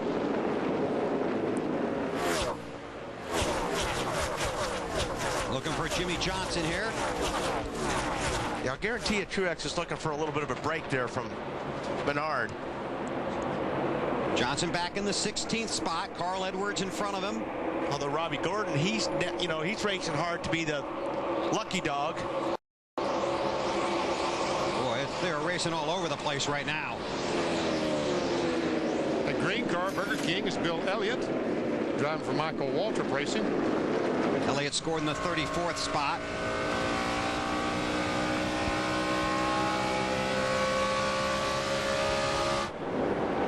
You know, Wally, it looks to me like that Chad, Jimmy, and the crew decided to set the car up to run on the bottom. There's less trouble, I think, down there than there is up around the wall. Yeah, well, that makes sense. Yeah, well, normally, the longer you go on a racetrack like this, you slide up the racetrack or you start pushing. Most guys really start pushing here, so you may be right. The bottom is the safest place. That's where the least amount of cars will be.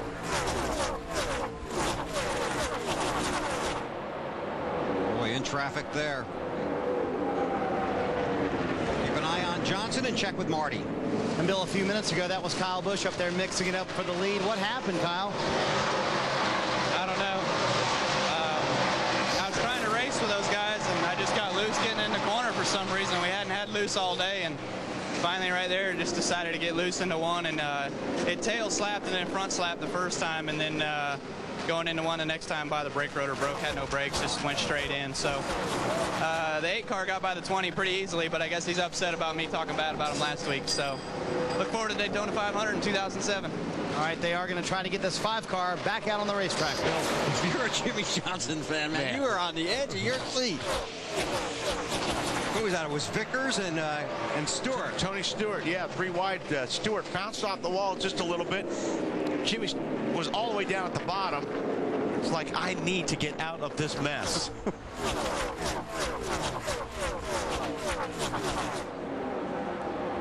Johnson around Stewart there.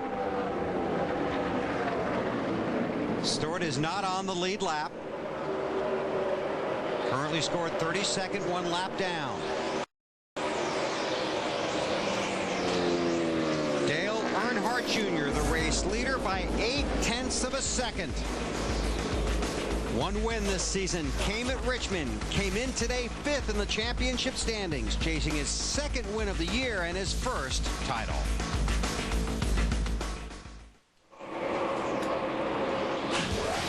NBC begins with those 2 famous words, ladies please, Howie and Deal or No Deal, then the cheerleader episode of Heroes, then a brand new Studio 60.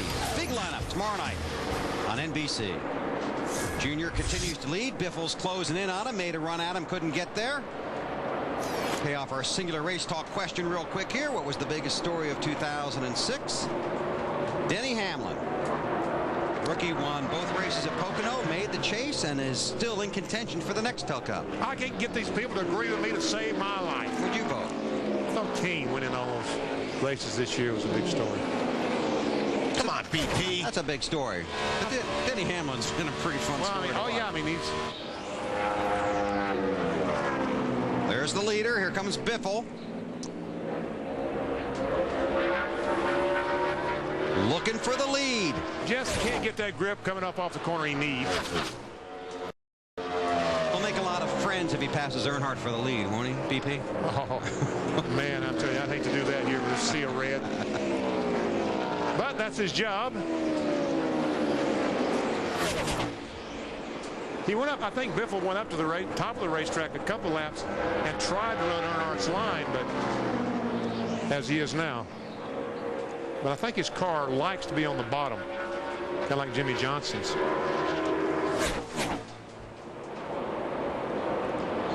Boy, Earnhardt has been extremely strong here this afternoon.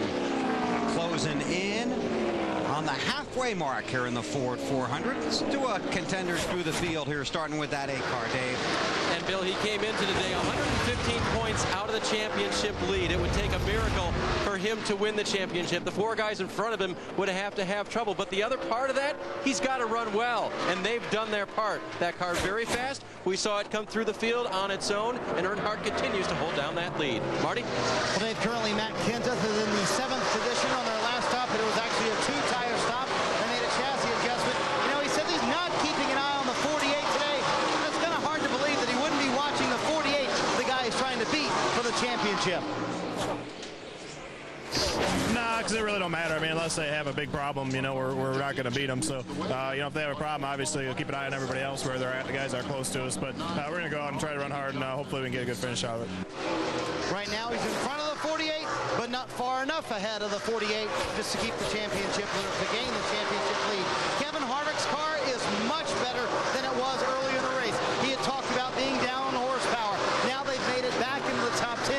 He said, guys, handling-wise, we're a lot better. We need a little bit more. He said, you know what? We're just excited to be part of the conversation at this point in terms of the championship. Right now, they're in 10th. Matt?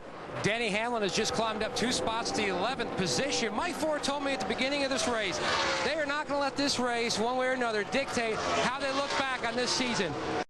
What a season it was. Started out winning the Budweiser shootout and then scored 2 wins at Pocono. Right now, they're just trying to get him the honor of being the Virginian in 43 years to score the championship. But either way, this has been a successful season. They can't wait for 2007, AB. Well, it's not been a carefree day for the man who leads the championship coming into the race, Jimmy Johnson. Earlier, popped a piece of debris off of Kurt Busch's car after a crash, fell back to 40th getting repairs, then had a lug nut fall off on the last pit stop. It dropped him to 16th. You see he's moved up to 13th since we've gone back racing. Jimmy's not saying much about the handling of his car on the radio right now. Perhaps we've reached that spot in the race he talked about with us in our pre-race interview, where he finds a good spot to ride in line and just log some laps. And Alan, you're right, he is in a good spot because he clinches if he finishes 13th or better. And right now he is 13th. And he has not been as rapidly picking up positions as he did earlier in the race. That's because the fast cars have all worked their way to the front. Right. Slower cars kind of work their way to the back. So the sledding is a little tougher now. Elliott Sadler is in front of him in the 12th position. That's the 45 of Kyle Petty. Kyle is a lap down in the 28th position, and Kyle trying to hang on in the top 35 in owner points. Earnhardt Jr. now a 1 second lead over Greg Biffle. And once again, as we've seen the last 3 or 4 races, as the sun starts to set, these guys are driving into the sun, and you see the visibility practically non-existent, except at least that they are shielded down in the corner. It's just mainly the straightaway that is in the sun. Yeah, look at that. There's a car right in front of Jeff Burton right there. You could hardly see it when he got in front of there. Now, you'll notice it looks like Earnhardt's got a little tape on his windshield where Burton doesn't. See this? But they also, I think most of these guys are running dark visors right now, or at least tear-offs that are dark that they can pull off as it gets darker. Lights come on, you can pull those off. But it's tough driving down there. And you were talking about Burton not being able to see. That's exactly what Tony Stewart said last week. Right, with Jamie McMurray. Right. Said I really didn't realize I was there until I had him off the ground.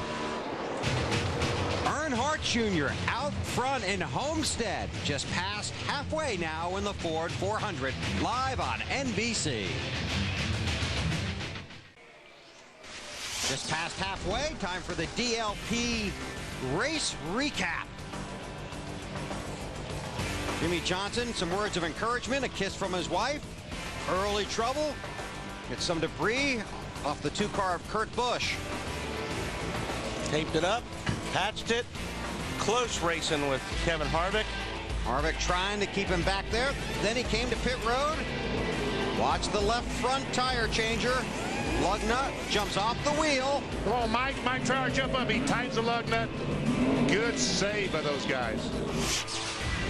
Our DLP technology race recap. Jimmy Johnson in the 11th position now. I bet Mike wishes I didn't know his name, huh? Front tire changer on the 48 car. If they win the championship, he doesn't care. He'll be very glad you know his name. Sure will.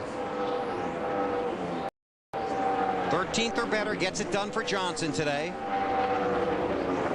Dale Earnhardt Jr. continues to lead, now 3.7 seconds over Greg Biffle. Then it's Martin Truex Jr., David Gilliland, and Casey Kane. And Earnhardt is just a little bit out of sync with basically the rest of the cars on the lead lap. Dave? And just a quick update on how that car is running, as if it isn't obvious, still being out front there. Better in the middle of the corner. That was good for Junior. Lap 171 is what crew chief Tony Eury Jr. tells me they need to be on pit road. That's about 8 or 9 laps earlier than everyone else will need to pit, Bill. Thanks, Dave. Longest run today from lap 46 to lap 107.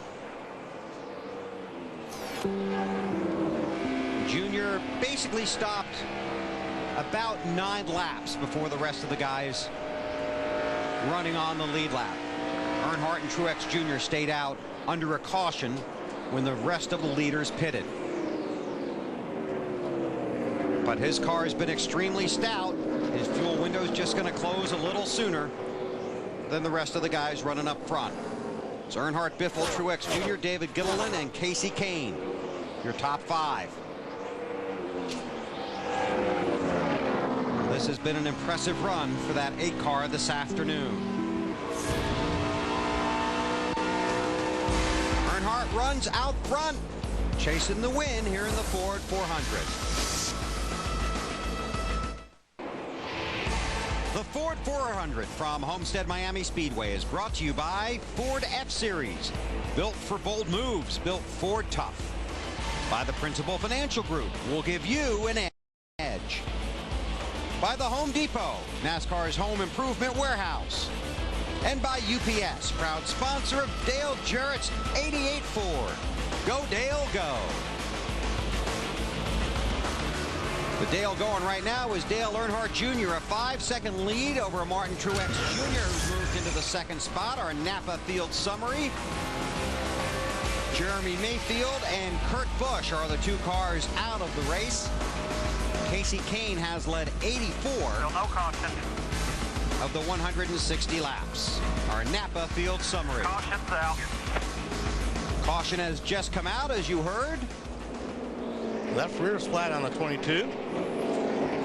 And there's always danger of debris on the racetrack when those tires start coming apart, because you saw the damage that he had to the left rear of the car. And this helps Dale Earnhardt Jr. only about 11 laps away from having to make a stop that could have come under the green. Jr. and Truex Jr. just a little out of sync with the rest of the cars on the lead lap.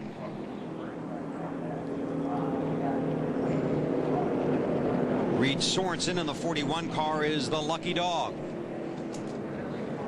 Sterling Marlin has gone to the garage. I think he had an engine situation. You know, he was battling Kyle Petty for 35th in car owner points. That will not happen. Kyle Petty will go to Daytona 500 with a guaranteed spot. He will race in the Daytona 500, and you know he has to be thrilled to death. There's your buddy. Go Mike. There's the Budweiser crew, led by Tony Uri Jr. The guys Robbie Reiser sends over the wall to work on Matt Kenseth's car. All these guys getting ready for a critical pit stop here under caution. Denny Hamlin's crew for Mike Ford, his crew chief. And Earnhardt will lead the parade onto the access road, then down pit road.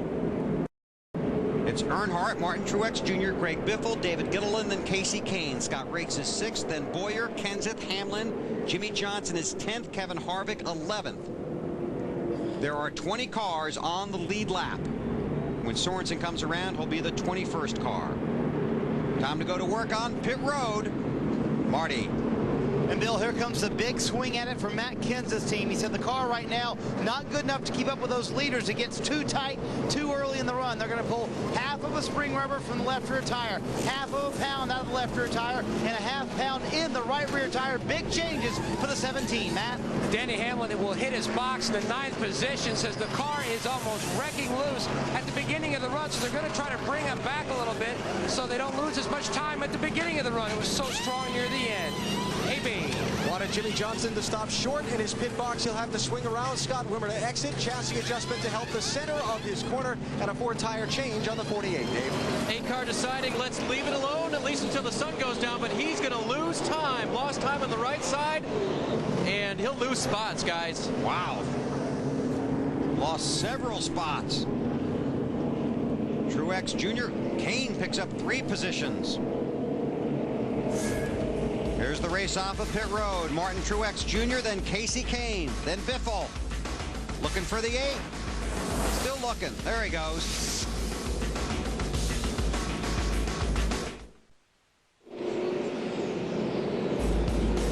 Field has gotten the 1 to go signal here at Homestead. Take a look at our Craftsman pit summary, and you'll see the big loser here, Dale Earnhardt Jr. Went in first, came out 7th. Kenseth picked up some spots. Jimmy Johnson picked up 1 spot. He'll restart 9th. Field just moving onto the backstretch. We can go back and look at that pit stop for Dale Earnhardt Jr. and company. It looks like they've had trouble getting that right rear off. And that's where the hang-up. You see the front tire changers all the way around, waiting for the jack guy to pump the jack up. What happened there, Dave? At least one lug nut that was on super tight, and he had to hit it again to get it to come off. That's, you know, obviously you have to take off all 5 before you can pull that wheel off. And the rear tire changer had to hit it a couple of times before one of those lug nuts would release. Thanks, Dave. Update on the 11 from Matt. Bill, the big loser on that round of pit stops, Denny Hamlin, had to make a return visit. 2 lugs were still loose on that left front. Hamlin will restart 19th. 21 cars on the lead lap. Martin Truex Jr. is the race leader. Then it's Kane, Biffle, Riggs, and Kenseth Johnson is in 9th.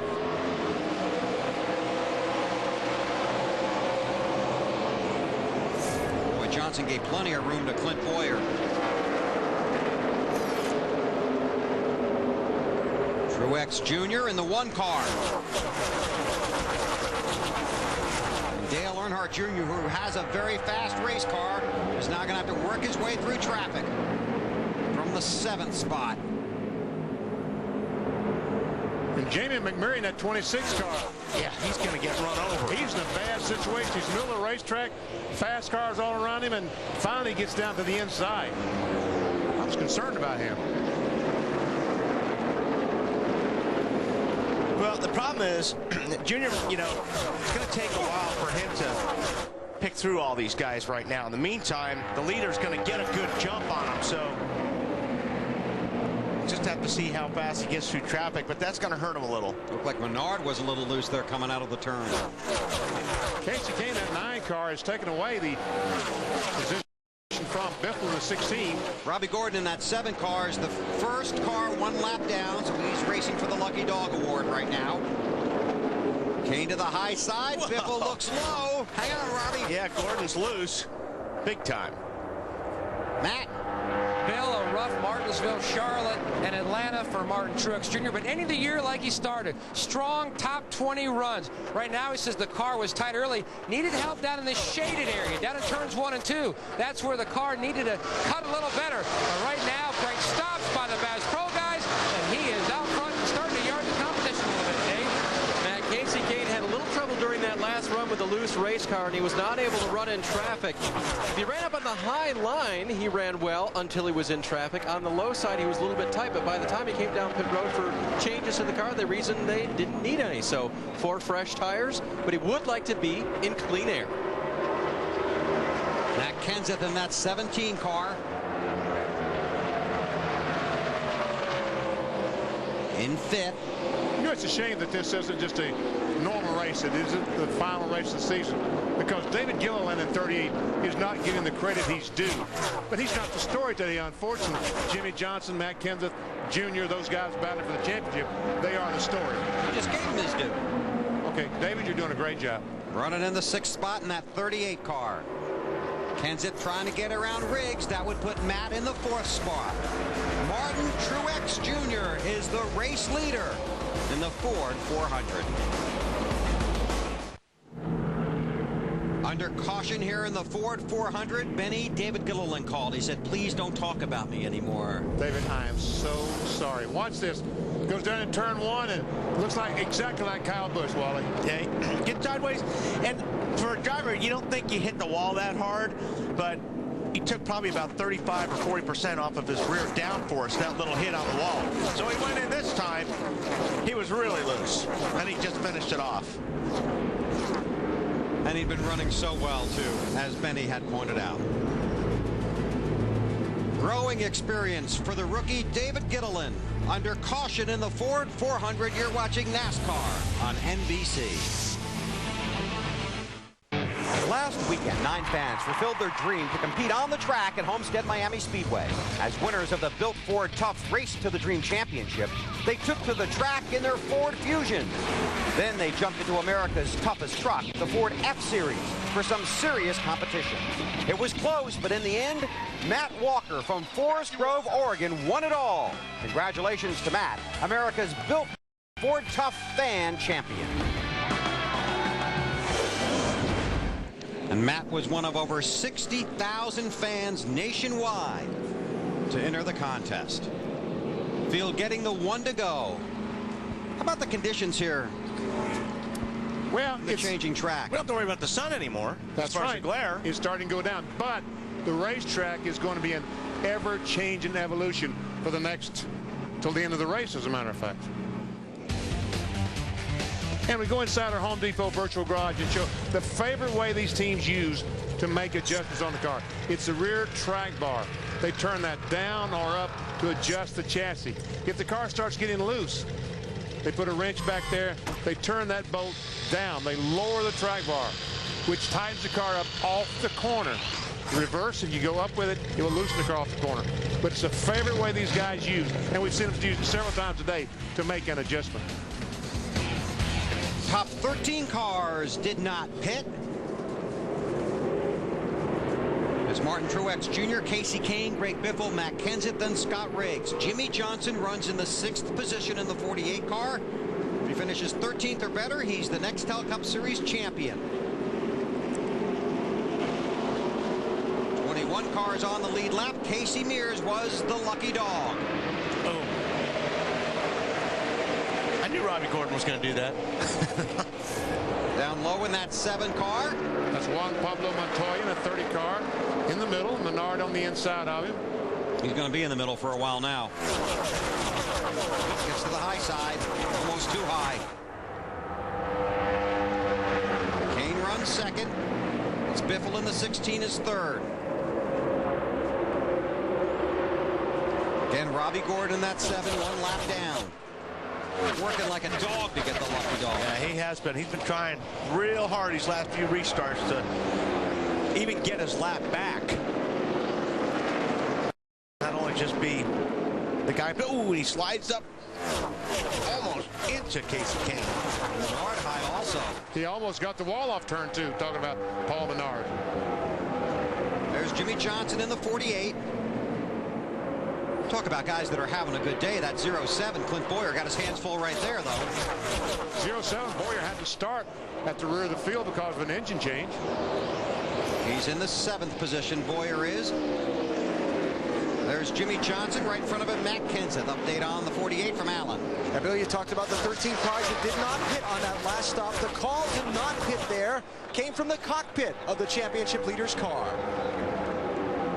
Buddy, I'm thinking we come in and take 2. What do you think? Yeah, I'll stay out.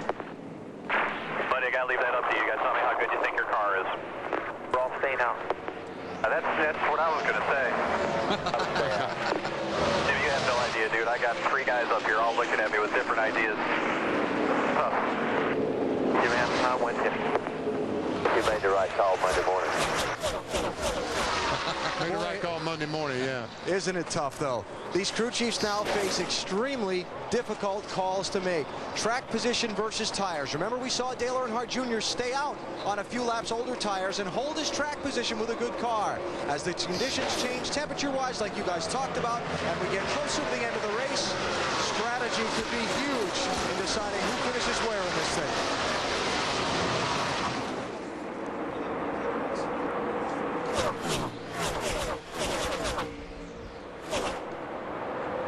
Jimmy Johnson chasing his first, what could be his first NEXTEL Cup Series champion. That's Matt Kenseth in the 17, who's second in the championship standings. You heard that rapport between Jimmy Johnson and Chad Canales. At the end of last year, that rapport wasn't there. And car owner Rick Hendrick caught on to it.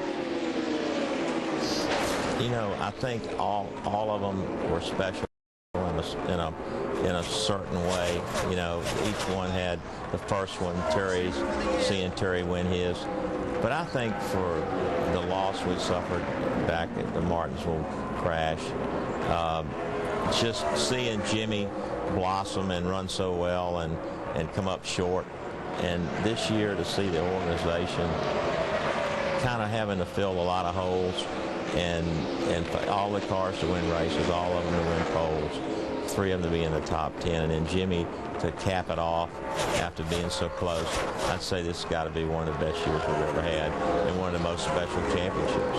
Had a chance to talk with Rick on Friday. That was in the interview. I asked him about his championship chances this year. He had talked earlier in the week on a national teleconference with the press that every championship is special. And when I asked him if this one would have a little different meaning, that was his response. Of course, rebounding from the tragedy they had in 2004 and Jimmy just missing the championship by 8 points to Kurt Busch.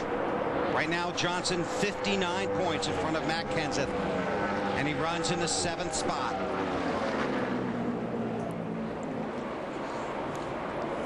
This is the race for second. Casey Kane has it. Greg Biffle thinking about trying to take it away. That's Evernham against Roush right there.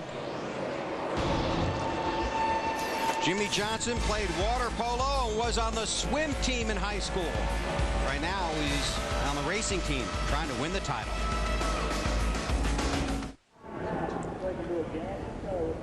Caution number 7 for car number 7. Single car incident. Robbie Gordon into the wall right in front of Jimmy Johnson. We see him right in the middle of the screen, gets loose and goes around, and Jimmy Johnson gets by. Menard in the 15 barely gets by. Here's our isolated shot on the 48. Still clear on him. Spin behind you. Clear. Clear all around. Good job, bud. Actually, I think it started in front of him. Yeah, Marty. Matt Kenseth running 5th, hits pit road pretty quickly. He said this is the closest we've been all day long, but I need to be a little bit looser. I'm concerned, though, about making this thing, quote, a little too cattywampus, meaning a little too loose. They're going to pull the final spring rubber they have from the left rear spring, trying to tighten and loosen that car up just a little bit, Alan. Center of the screen, Jimmy Johnson told his crew chief Chad Knaus, I'm just hanging out. My car's pretty good. So just 4 tires, no adjustments, Dave. What the 8 car really needs this time is a good, clean pit stop. No change, air pressure change actually for Junior. Car was getting tight in the center of the corner. They will change 4. He will leave his pit box. Not too bad, but a lot of cars out in front of him. Yeah, going to be some pit strategy playing out here. Truex Jr., the leader. Mark Martin, Casey Mears using pit strategy. Carl Edwards picking up a bunch of spots.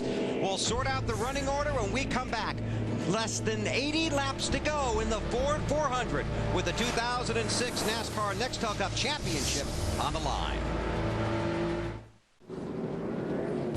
Still working caution here in the Ford 400 at Homestead. Take a look at the 5 drivers mathematically alive in the chase for the NEXTEL Cup.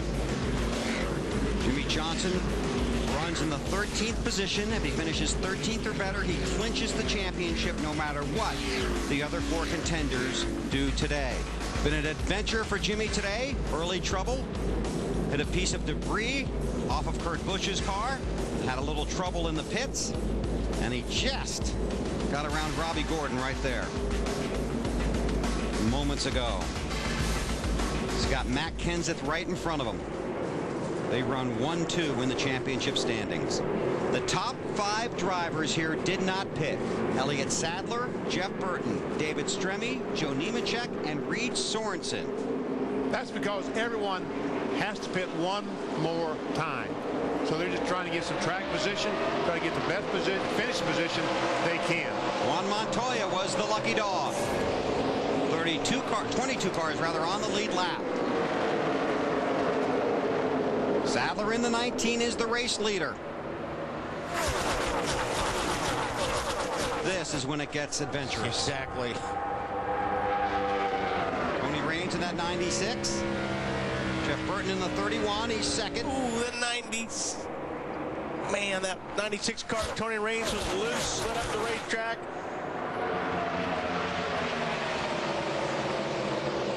Tony Stewart is 24th in that 20 car. He's 1 lap down. Well, David Stremme high up the track. Okay, now Stewart's trying to get by Paul Menard. In case the caution comes out, that's his position right there for the lucky dog. As a matter of fact, all 4 of those cars. Oh, Vickers don't hit the 96. Nice job avoiding it.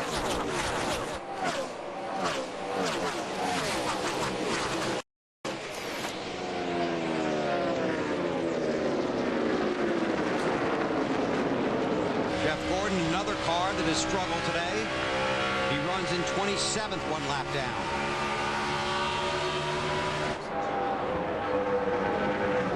Looking for Jimmy Johnson.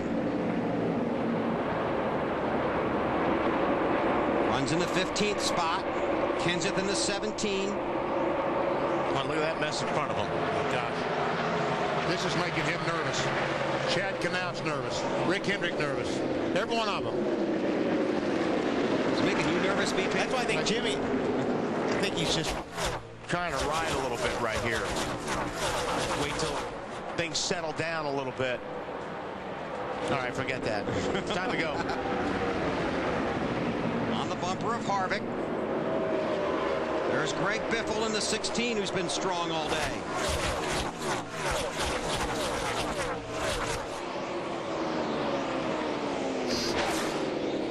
Chad Canals, crew chief for Jimmy Johnson.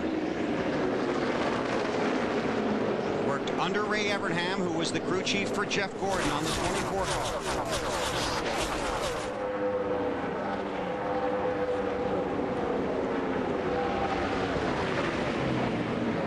Biffle trying to latch onto the bumper of Johnson, now goes up high.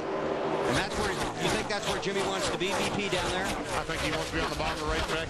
I just believe there's less trouble down there than there is on top.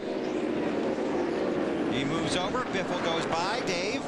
And Bill, Biffle should not be back here. He entered pit road in the 3rd position, but when Scott Riggs came around to get into his pit stall, he knocked the tire out of the tire carrier's hands, the front tire, and so that cost him a lot of time and put Biffle back in traffic. So Biffle trying to pick his way through the field. Jimmy Johnson trying to play it as safely as possible. There's Elliott Sadler. He's leading the race. Pit strategy paying off for that 19 car for Evernham Motorsports.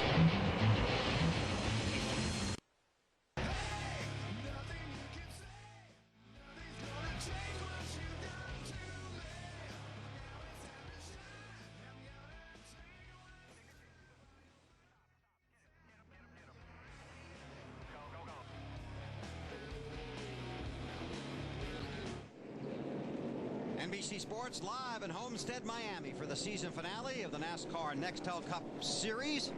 And the caution has just come out for that car, the 49 of Mike Bliss. The way he makes that left turn would lead you to believe that the engine expired on that car.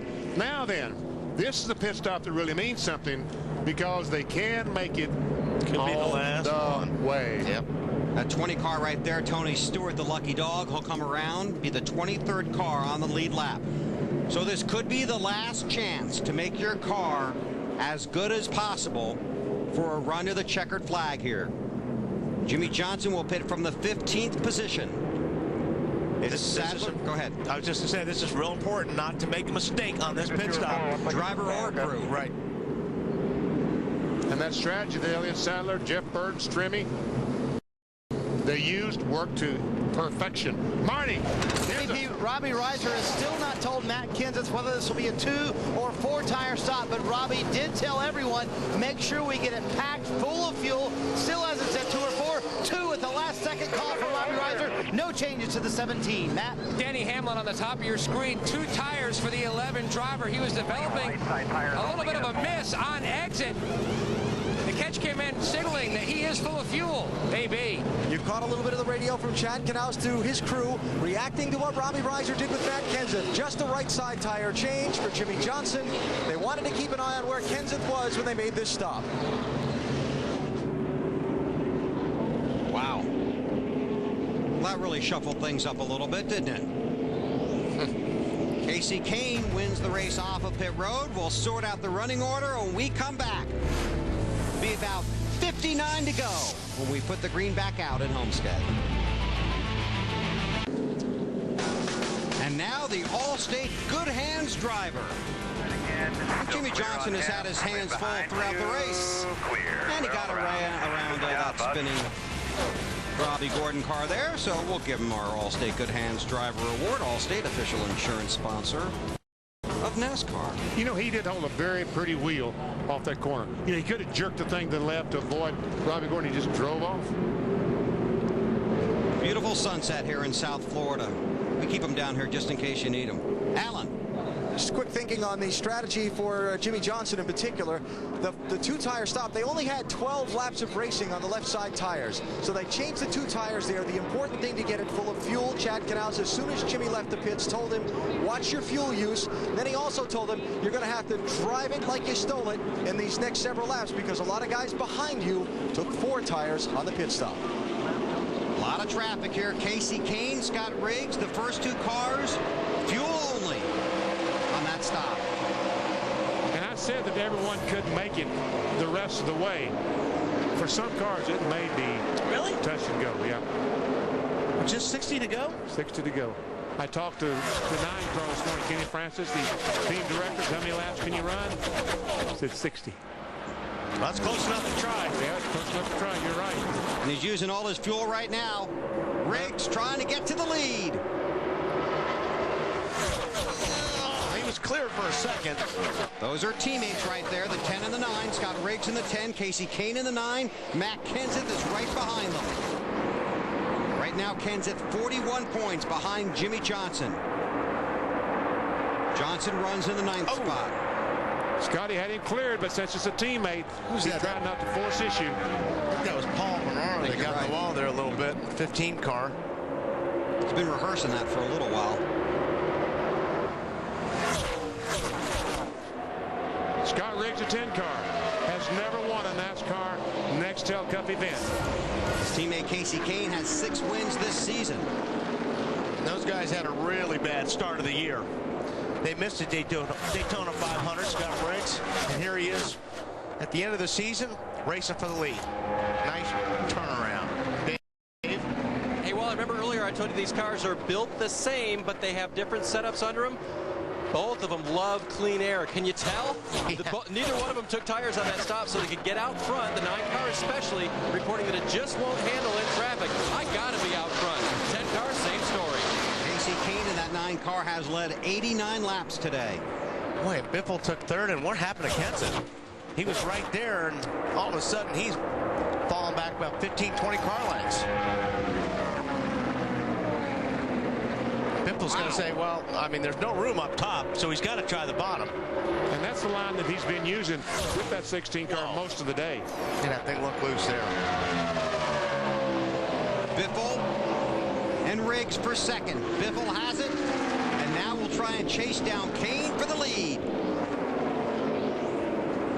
I'll tell you what, it looks like Greg Biffle has a very good race car, and if he can get that 16 in front and get that clean air, that will certainly help him, make him even faster. Guess what? He's in front. And he's got clean air. Well, he's got to drift up in a hurry, though. Got to get up there quick. Because if he doesn't slam that door, which he did, that 9 car was going to be there. Dave, 16's out front. And did you say loose, Wally, on the 16? Yes, I did. Yeah, they loosened him up just a little bit on that stop. Just a slight wedge adjustment, changed that chassis to help the car turn a little better. And he took on 2 tires, so he has fresh right side tires where the 10 and the 9 don't. So Biffle leads Kane and Riggs. Kenseth has slipped to 4th. Denny Hamlin is 5th. Update on Kenseth from Marty. Well, guys, we were talking about fuel, and I think it's a slight concern for Matt Kenseth, just like Jimmy Johnson. Robbie Reiser got on the radio with Matt as soon as he pulled off pit road, said, save me all the fuel you can. This is one of the advantages of having the very first stall on pit road. You can dictate other people's strategy. That's why Robbie Reiser made the 2-tire call. They feel like that may be an advantage for them over the 48. Matt? Danny Hamlin was told they are 2 or 3 laps to the good as far as fuel, so that shouldn't be a concern. The other concern, though, is about the mist that he was talking about that they had developed shortly before that pit stop. He has swapped to the backup ignition box. He has said nothing since. He just has taken over the 4th position. Jimmy Johnson in the 10th spot. That would lock up the title for him. 13th or better after leading a lap earlier in the race. Came in with a 63-point lead over Kenseth. Right now that lead 51 points and 51 laps to go in the Ford 400 at Homestead. Greg Biffle led 117 laps here in 2004 and won. Led 9 laps last year and won. He's led 4 laps today and he's leading.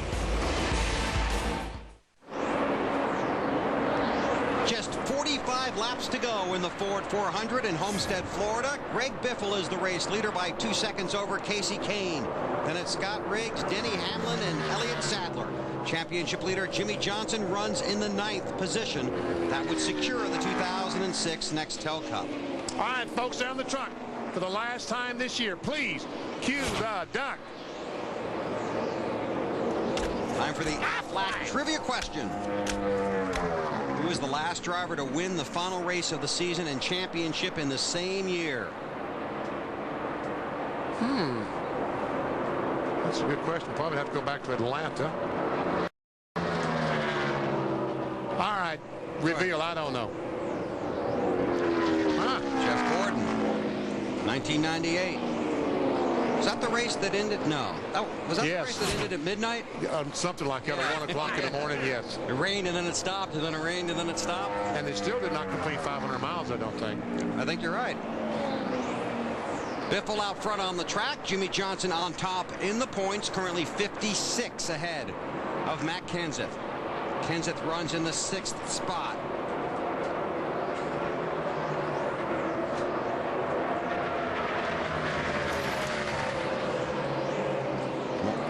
Martin Truex Jr. in the 1 car. Jimmy's thinking about taking that position. Alan, oh, Junior's in the wall. In the wall is Junior. Was running in the 10th position. You live with that high line sometimes. You fall on the sword. Exactly. Sometimes it's just bound to happen. We haven't seen the right side of the car yet, so we don't know how much damage there is. Doesn't look too bad. No, it certainly wasn't as bad as Kyle Busch or David Gilliland. But not good. But not good. No, it's not good. Allen on the 48. You know, we talked about Jimmy Johnson finding a place to ride earlier in the race, Bill, but he's talked on the last couple of cautions about having a good race car. We've seen Jimmy pick up some spots since the restart here, and he looks like he might be feeling his oats a little bit as we get closer to the finish. He's made a couple of really aggressive passes since we went back racing too, and he's got himself in the 9th spot right now and moving up. Been an adventurous day, but so far so good for Jimmy Johnson. Started in the 15th spot, runs 9th. 56 points ahead of 2nd place Matt Kenseth. On the track, it's Biffle, Kane, Riggs, Hamlin, and Sadler as the sun sets on the 2006 season.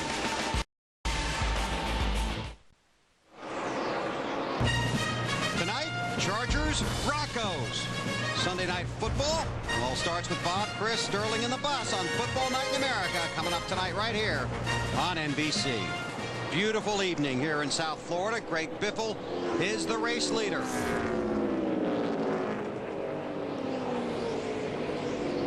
Been a frustrating season for Biffle. Finished 2nd in the championship a year ago. There you see, 24 races since his last win. His only win this season at Darlington. Finished tied for 2nd in the championship standings in 2005. Well, it looks like that Biffle was able to adjust on that car and get it with those 2 tires as good as it's been all day long, all day and night.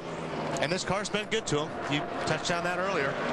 Same car that's won the last 2 Homestead Miami Speedway races, the Ford 400s. Matt Kenseth in that 17 car.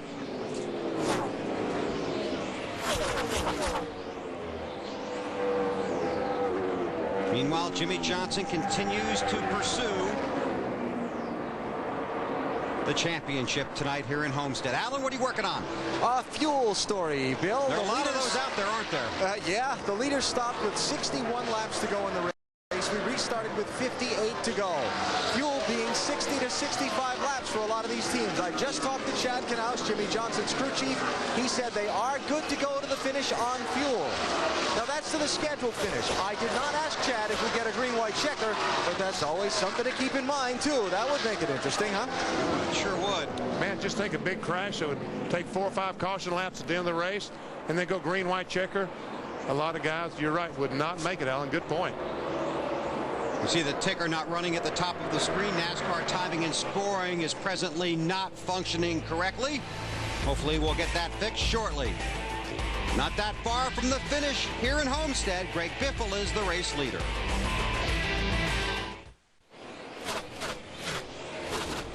Less than 25 laps to go now, closing in on the finish very quickly here in the Ford 400. Jimmy Johnson with a 55-point lead over 2nd place Matt Kenseth. Johnson currently runs in the 8th position. Kenseth is running 5th on the track. Biffle is the race leader. Then it's Casey Kane, Denny Hamlin, Scott Riggs, and Matt Kenseth. championship contenders as they run right now. Let's get started with Matt. And Bill, he is about 7.5 seconds back of the leaders, but this young man continues the trend that he has pretty much done all year, and that's just impress. Another solid run, trying to end the year on a great note by going to victory lane. This team said they weren't going to let this race dictate how they ended as far as their feeling of the season, and that's exactly what they're doing, going for the W. Right now he says nothing about the race car, just trying to reel in the other 2 leaders. Marty? Matt, I can only imagine how frustrated Matt Kenseth is behind the wheel of that 17 car. This is the best his car has been all evening long. Close, they've gotten it to everyone else, and yet he cannot make up any ground on those front race cars. It seems like he is stuck. It's Hurley in the 5th position. Right now, Kenseth running well. They are good to go to the end on fuel. Kevin Harvick, however, when the sun went down, his car came to life. The 29 car at one point was running about 20th on the racetrack. Now he's up in the top 6 right now. The car very good for Harvick. He said nothing about it. Fuel-wise, they're good to go to the end. Alan? Jimmy Johnson running very solidly in 8th position, has his championship pursuers in sight in front of him and around him. His crew chief, Chad Canals, if a caution should come out, is going to face one of those decisions. Tires, track position, what do they do? Do they pit? Do they not pit? As the laps in this race run out, he's not going to be able to rest easy until this car takes the checkered flag at the end of 400 miles. Dave? Dale Earnhardt Jr. was hoping for better today. A mistake on pit road got him angry at his crew. A car that wouldn't work right got him angry at the car, and then he's mad at himself because he hit the wall, and now we've got more trouble, Bill. Ryan Newman is around on the backstretch. Caution is out, 21 to go. Just cut the grass. See, the left rear tire has come apart on the 12 car. Hey, Alan. Yes, sir? What were you saying about having to make decisions? Yeah, now, they'll all pit because of the speed fall off on tires here. But what do? You know there's going to be some people that take just 2 tires here. And maybe some people that don't stop at all. How far back do you take a chance on putting that 48 car now? See, Ryan Newman, the 12 car, was that Montoya or the 42 of Mears? Hard to say. They look exactly alike from that angle.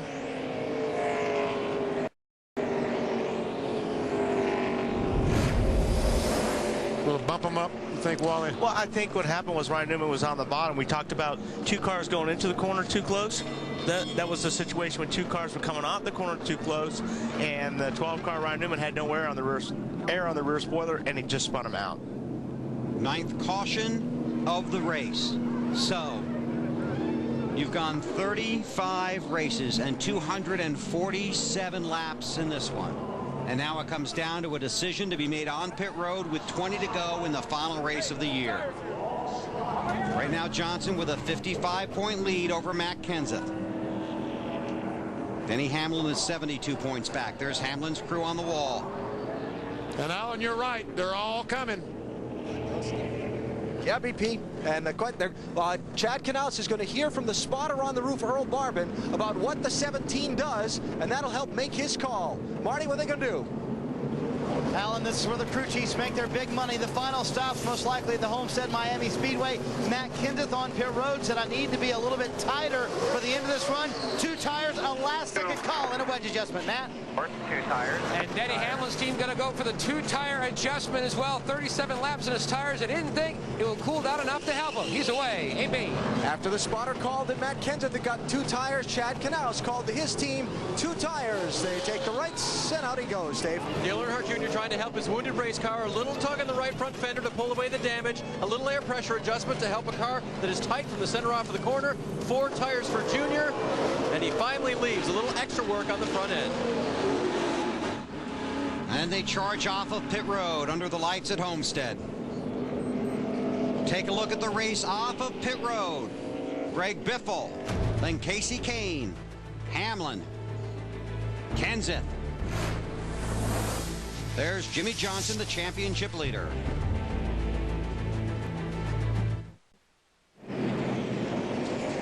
Field has just gotten the 1 to go here at Homestead in the Ford 400. Jimmy Johnson began the day 63 points in front of Matt Kenseth. 17 laps to go. Jimmy Johnson 63 points in front of Matt Kenseth. Would be the first series championship for Jimmy Johnson if he can hang on. Alan Bestwick. Just want to give you a little bit of the flavor down here on pit road as Chad Knaus and his people are up on top of the pit box. This is the crowd, family, friends, supporters beginning to gather behind the 48 pit, hoping to celebrate a championship with Rick Hendrick, the man in the black vest and the white sleeves and the white hat you see there. Shortly, the crowd's beginning to gather. The laps are beginning to run out. I saw his younger brother Jesse there behind the pit area, getting ready to erupt. Rick has won. There you go, BP. Well, that's his brother Jesse. Yeah. What did I say? His father, maybe? I thought you said his brother. Okay, good. A little voice in your head telling you something different, BP? Yeah. Got to stop listening to those voices. Guess what? J.J. Yaley did not stop. He is the race leader. Green flag. Jimmy Johnson restarts in the 6th position. He is 16 laps from the NEXTEL Cup Championship. And this could be his most nervous moments of the day. Caution flag is back out, looks like. Oh, hard crash. Juan Montoya. You okay? Boy, you don't see that often, BP. The fuel cell erupts. Well, this is Juan's first NEXTEL Cup Series start. Boy, he did a good job getting unhooked and getting out of there. I heard him say someone took us out, but I don't know.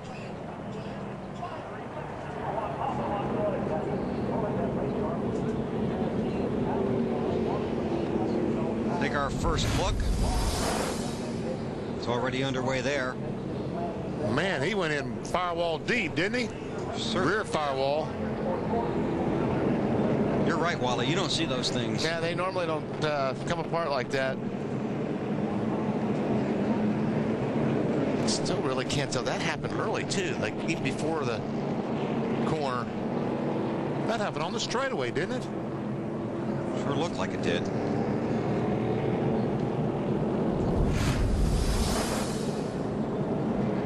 Paul Menard in the 15 car, we're being told, is the lucky dog.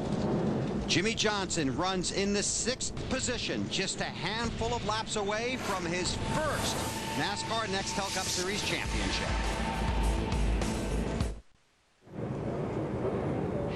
The red flag is being displayed here at Homestead Miami Speedway. The race has been stopped inside of 14 to go in the Ford 400. The field coming to a rest between turns 3 and 4. J.J. Yaley is the race leader. The caution came out because of a wreck involving Juan Montoya. Now you see the 12 of Ryan Newman right there. Now before that all happened, remember BP, we were talking about when Newman spun off a 2? We don't know if it's Casey Mears or Montoya. Pretty sure we know who it is. That might have answered the question. There we see Ryan Newman going round. And I believe the spotter said 12 wrecked us. Red flag is out. Race has been stopped inside of 14 to go. Let's go down to pit road. Here's Marty. Well, Bill, I am so happy to report that Robbie Reiser has a smile on it. There it is, a smile on his face. You finally have that 17 car running, but I'm sure Matt's a little frustrated because it's about as good as it's been all day, but you can't get up there with those leaders, can you? Well, we aren't as good as we need to be, but this is a lot more competitive we've been. So I'm really proud of this race team and what they accomplished this year. And, you know, we're just doing our best, and that's all you can ask. You told the guys in the pre-race meeting today, you said keep focus on the fact that this has been a fantastic season, and no matter what happens tonight, whether we win the championship or not, this has been the season you guys wanted, correct? Well, you know, the bottom line is everybody wants to win a championship, but only one car can win. So, heck, we've had a great year, and, you know, just to contend for a championship is an honor already. So, you know, we just do our best, and that's all we can really ask. And you're not a very good loser, are you, Rob? No, I'm a terrible loser. You know, but that's just the way life is, and I know I wish for this whole team it would be the other way around. The last 4 weeks have been tough because our performance hasn't been there, and that's pretty much my end of the deal, and I kind of let these guys down. But, you know, heck, we'll be back next year, and we'll be trying to win a Daytona 500 in a couple months.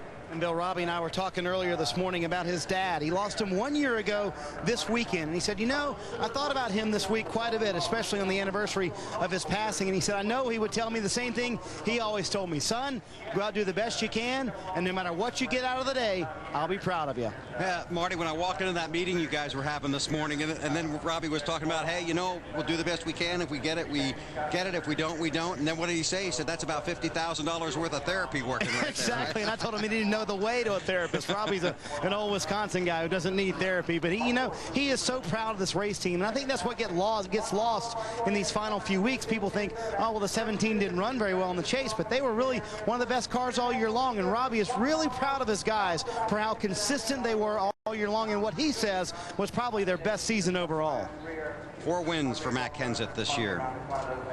He sits on the track second in the championship standings. Again, the race has been red flagged after a hard crash by Juan Pablo Montoya. We saw him climb out of his car in a hurry, and the cleanup continues down between turns 1 and 2. He has been checked and released from the infield care center. Jimmie Johnson started the day 63 points in front of Matt Kenseth and is 63 points in front of Matt Kenseth. Jimmy wins the championship. It would be the 6th for car owner Rick Hendrick. Jeff Gordon has 4 of them. Terry Labonte has 1. There is car owner Rick Hendrick, and Allen has had his pit stall today. Yeah, Bill, you know, we talked on Countdown to Green earlier today at the start of our broadcast about the difficulties Jimmie Johnson and Chad Knaus went through last season when they suffered disappointment at not winning the title, and at some of the struggles and ups and downs they've had during this year. Rick Hendrick talked with me this morning about a meeting he had with Jimmie Johnson last night and really put the meaning of today in perspective. Today was about sport and about competition, but if it didn't work out for this 48 team, it wasn't everything. He said he told Jimmie Johnson today, this was last night, November 18th, 10 years ago, I was diagnosed with leukemia. We'll try the best we can. If it doesn't work out, it's not life or death. Now, if you're Jimmie Johnson and you're thinking you're going to have a case of the race day nerves, wouldn't that put things in perspective for you from the team owner?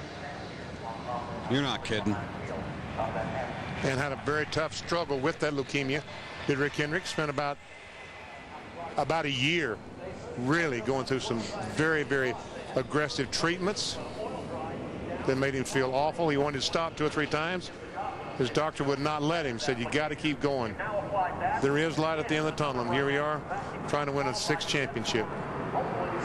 Chad Knaus, the crew chief on the right there in the light-colored cap.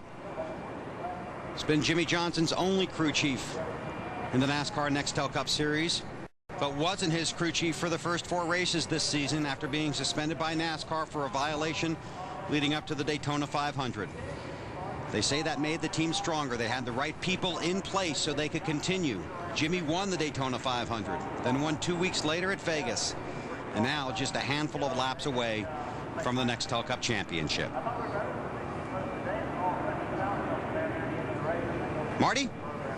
Well, Bill, meantime, Formula One star Juan Montoya and soon-to-be NEXTEL Cup Series star Juan Montoya has come from the infield care center. What happened in that wreck, Juan? I don't know. I think the 12 tapped me in the back, or I'm not sure which car tapped me. I don't care. You know, it's the tactical Havel in Dutch today worked really well. Everybody, you know, Chip Ganassi with Felix Sabatis did an awesome job for me. We proved we can run up there, and it's going to be hard, you know. That's what I said to the guys when I signed with Chip. You know, we're here to do business, but it's not going to be easy. You know, there's great guys out there, great drivers, and it was awesome racing. You got a hug from team manager Tony Glover, who told you that you did a fantastic job. How would you rate your performance today? I think it's been getting better and better race by race, so it's great. You know, racing yesterday gave me a lot of experience for today.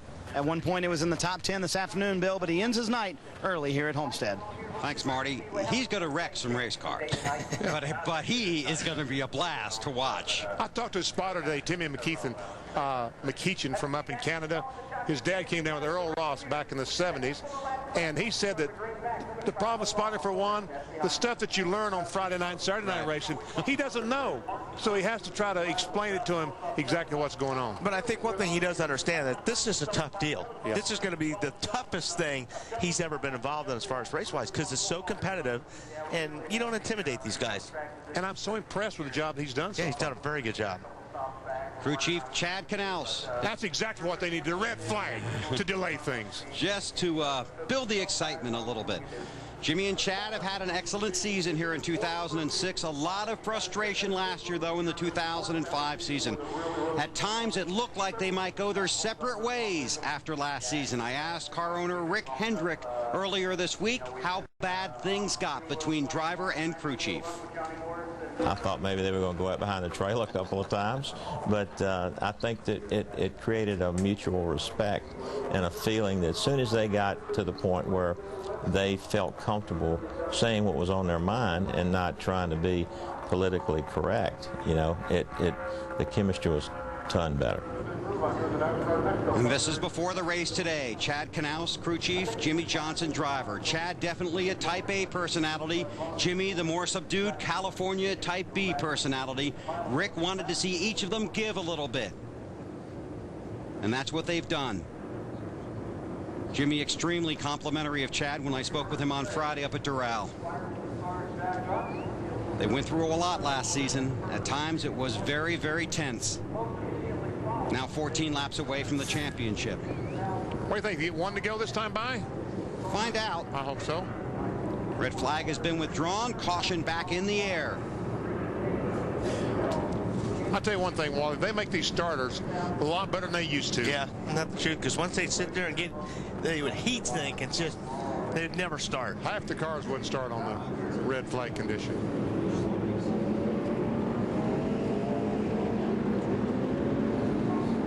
Menard, the lucky dog, gets to go around. Be the 22nd car on the lead lap. It's J.J. Yaley, Greg Biffle, Casey Kane, and Denny Hamlin. Matt Kenseth is 5th. Jimmy Johnson is 6th. Martin Truex Jr., David Stremme, Carl Edwards, Clint Boyer, the top 10.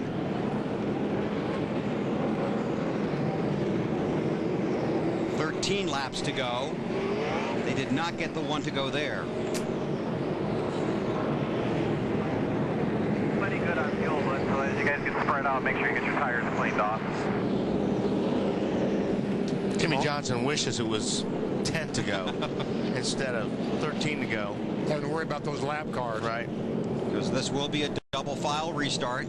Under NASCAR rules, you can restart double file until 10 laps to go. And then all the cars not on the lead lap have to fall back behind those cars, which currently we have 22 cars on the lead lap.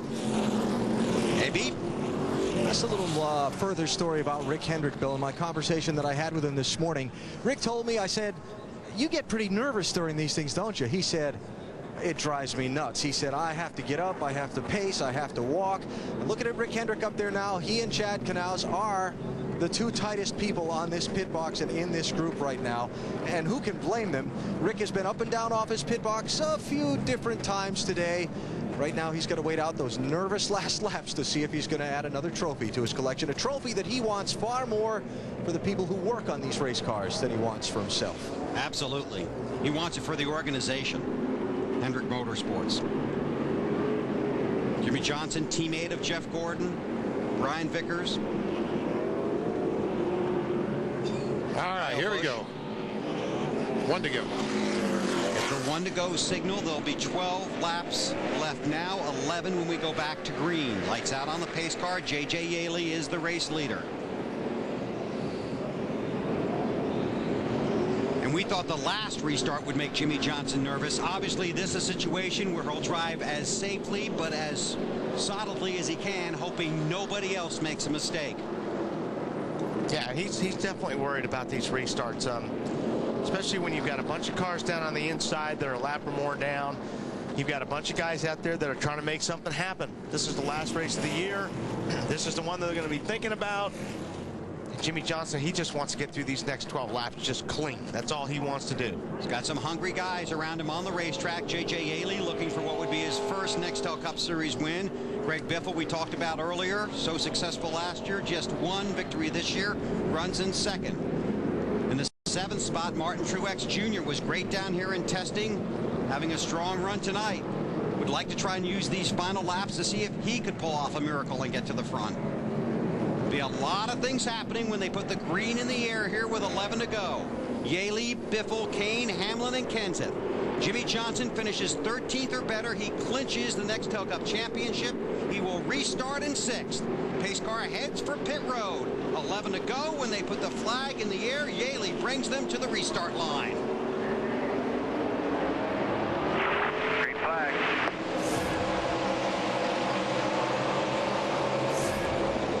Jimmy Johnson with a very patient restart. I was going to say, see how Jimmy laid back there a little bit. Battle for the lead. Here comes Biffle on the inside of Yaley. Has 2 fresh tires. Looks like he's got it. Greg Biffle to the lead. Casey Kane, he's wanting to get through this traffic in a hurry. Oh, that's a big break for Biffle. Look at. Oh, he's going to thread the needle. Oh, he's going to go between them. Good job, Casey.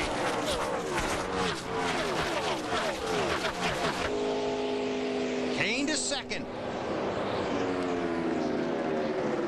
There's Jimmy Johnson. Gave up a position to Truex. Might lose another one here to David Stremme. Who cares? He's worried about the war, not the battle.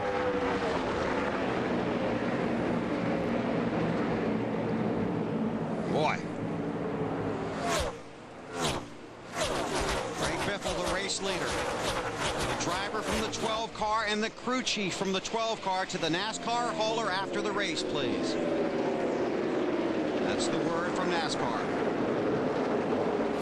Inside of 10 to go for Jimmy Johnson.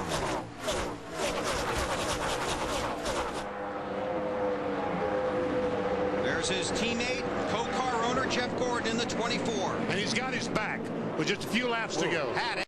Ah, look out. Jeff's car just has not been that good today. 8 to go. So Jimmy will let Harvey go. Yeah, he's not gonna race anybody in these last 10 laps. Smart driver, clear by 3. He's in 8th, 13th or better clinches. And that's if Kenseth was to win. Right now, Matt's in the 5th spot. Johnson in great shape right now with 8 to go.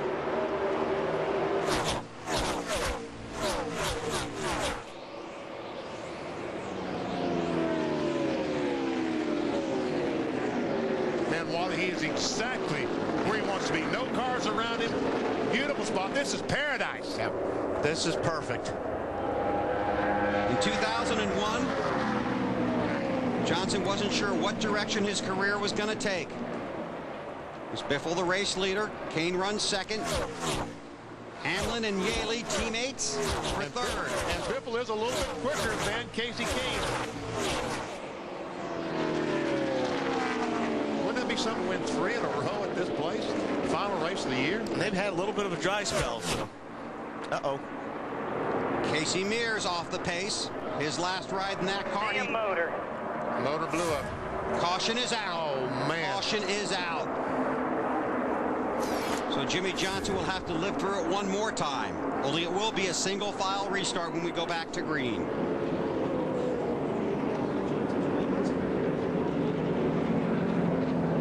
Chad Canals, a little more water, please. Thank you.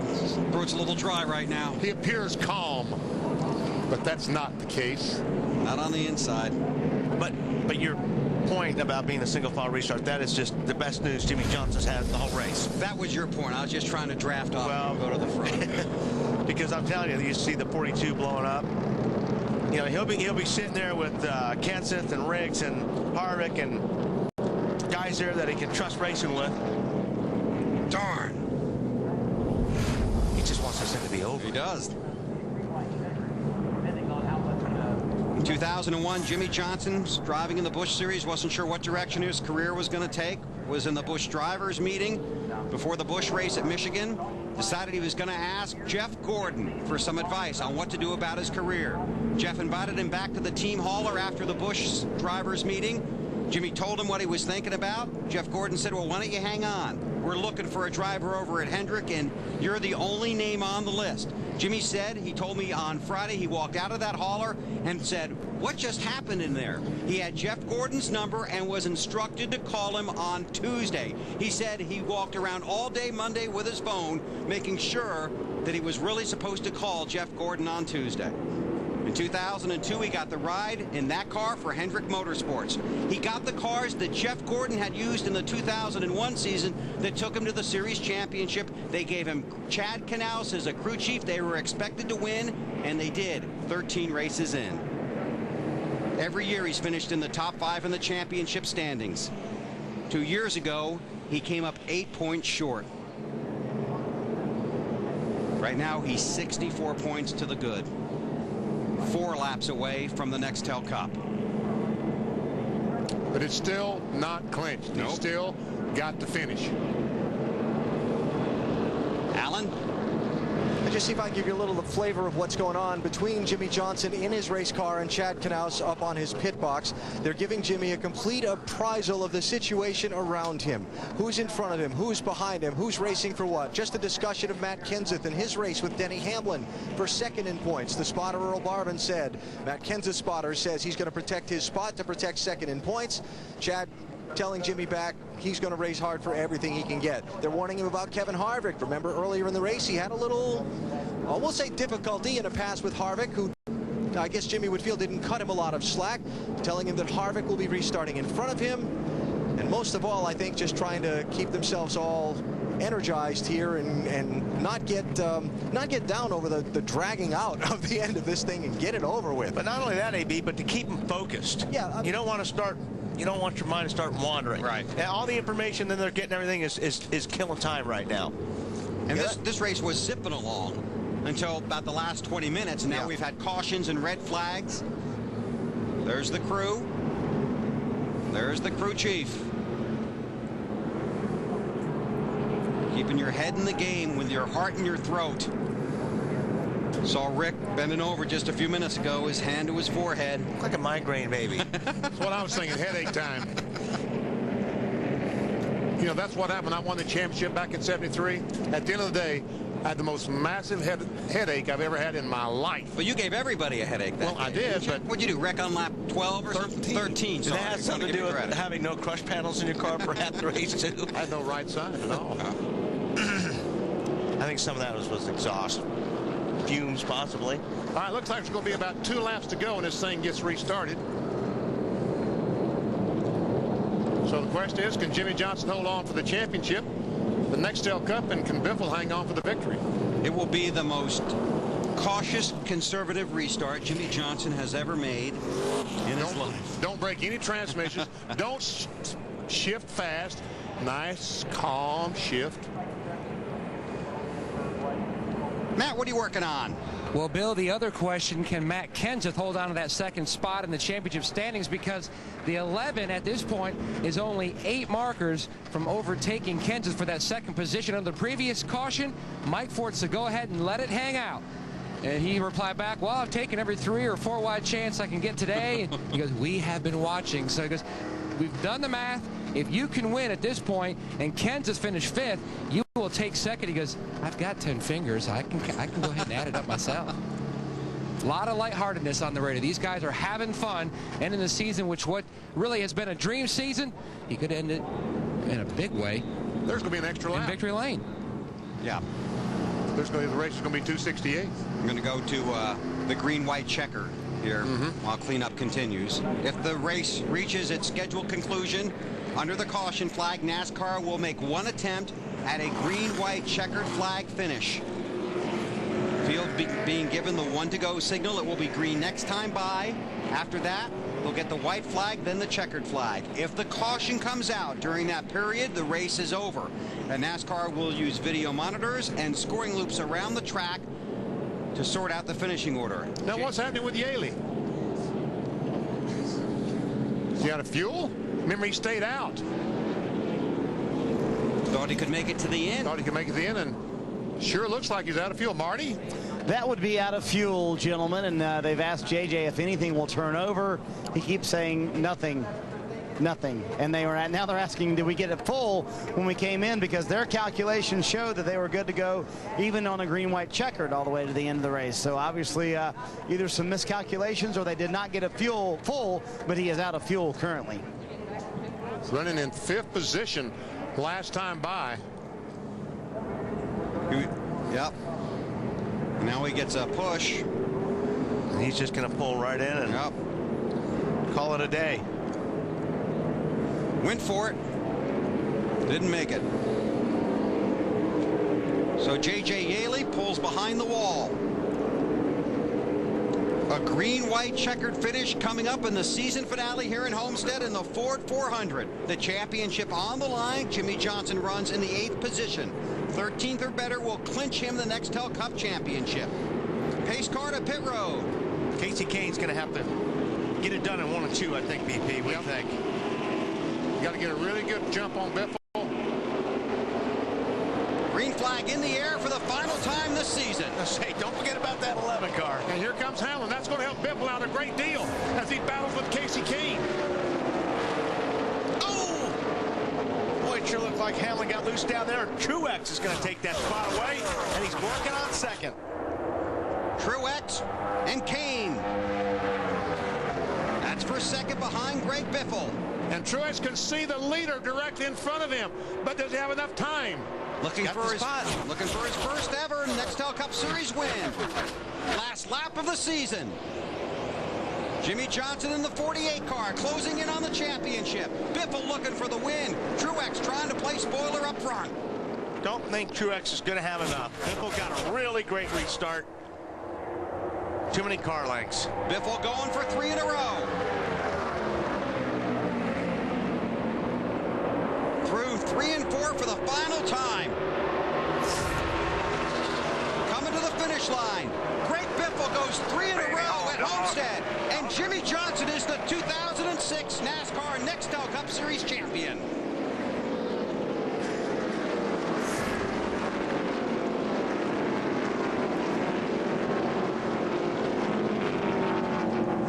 What a run for those boys. They were out of it early in the chase. 4 terrible races to begin the chase here in 2006. Then all of a sudden, they came to life. There's Jeff Burton, who led the championship in the chase earlier in the season. Thank you so much for everything. Our pleasure, bud. Our pleasure. Thank you for Johnson finished second at Charlotte, won at Martinsville. Second, and second the last 3 weeks. Teammate Brian Vickers went by. Teammate Kyle Busch. And here comes Jeff Gordon.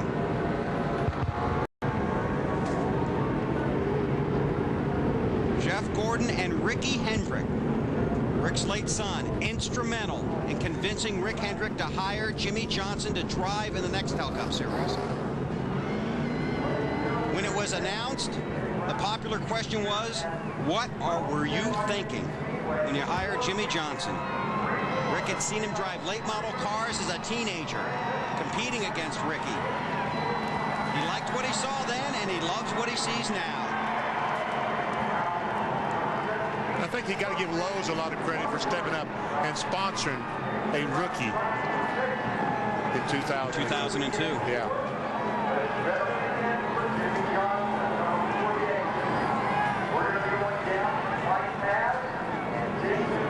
Be a lot of celebrating here now. Greg Biffle has won the race.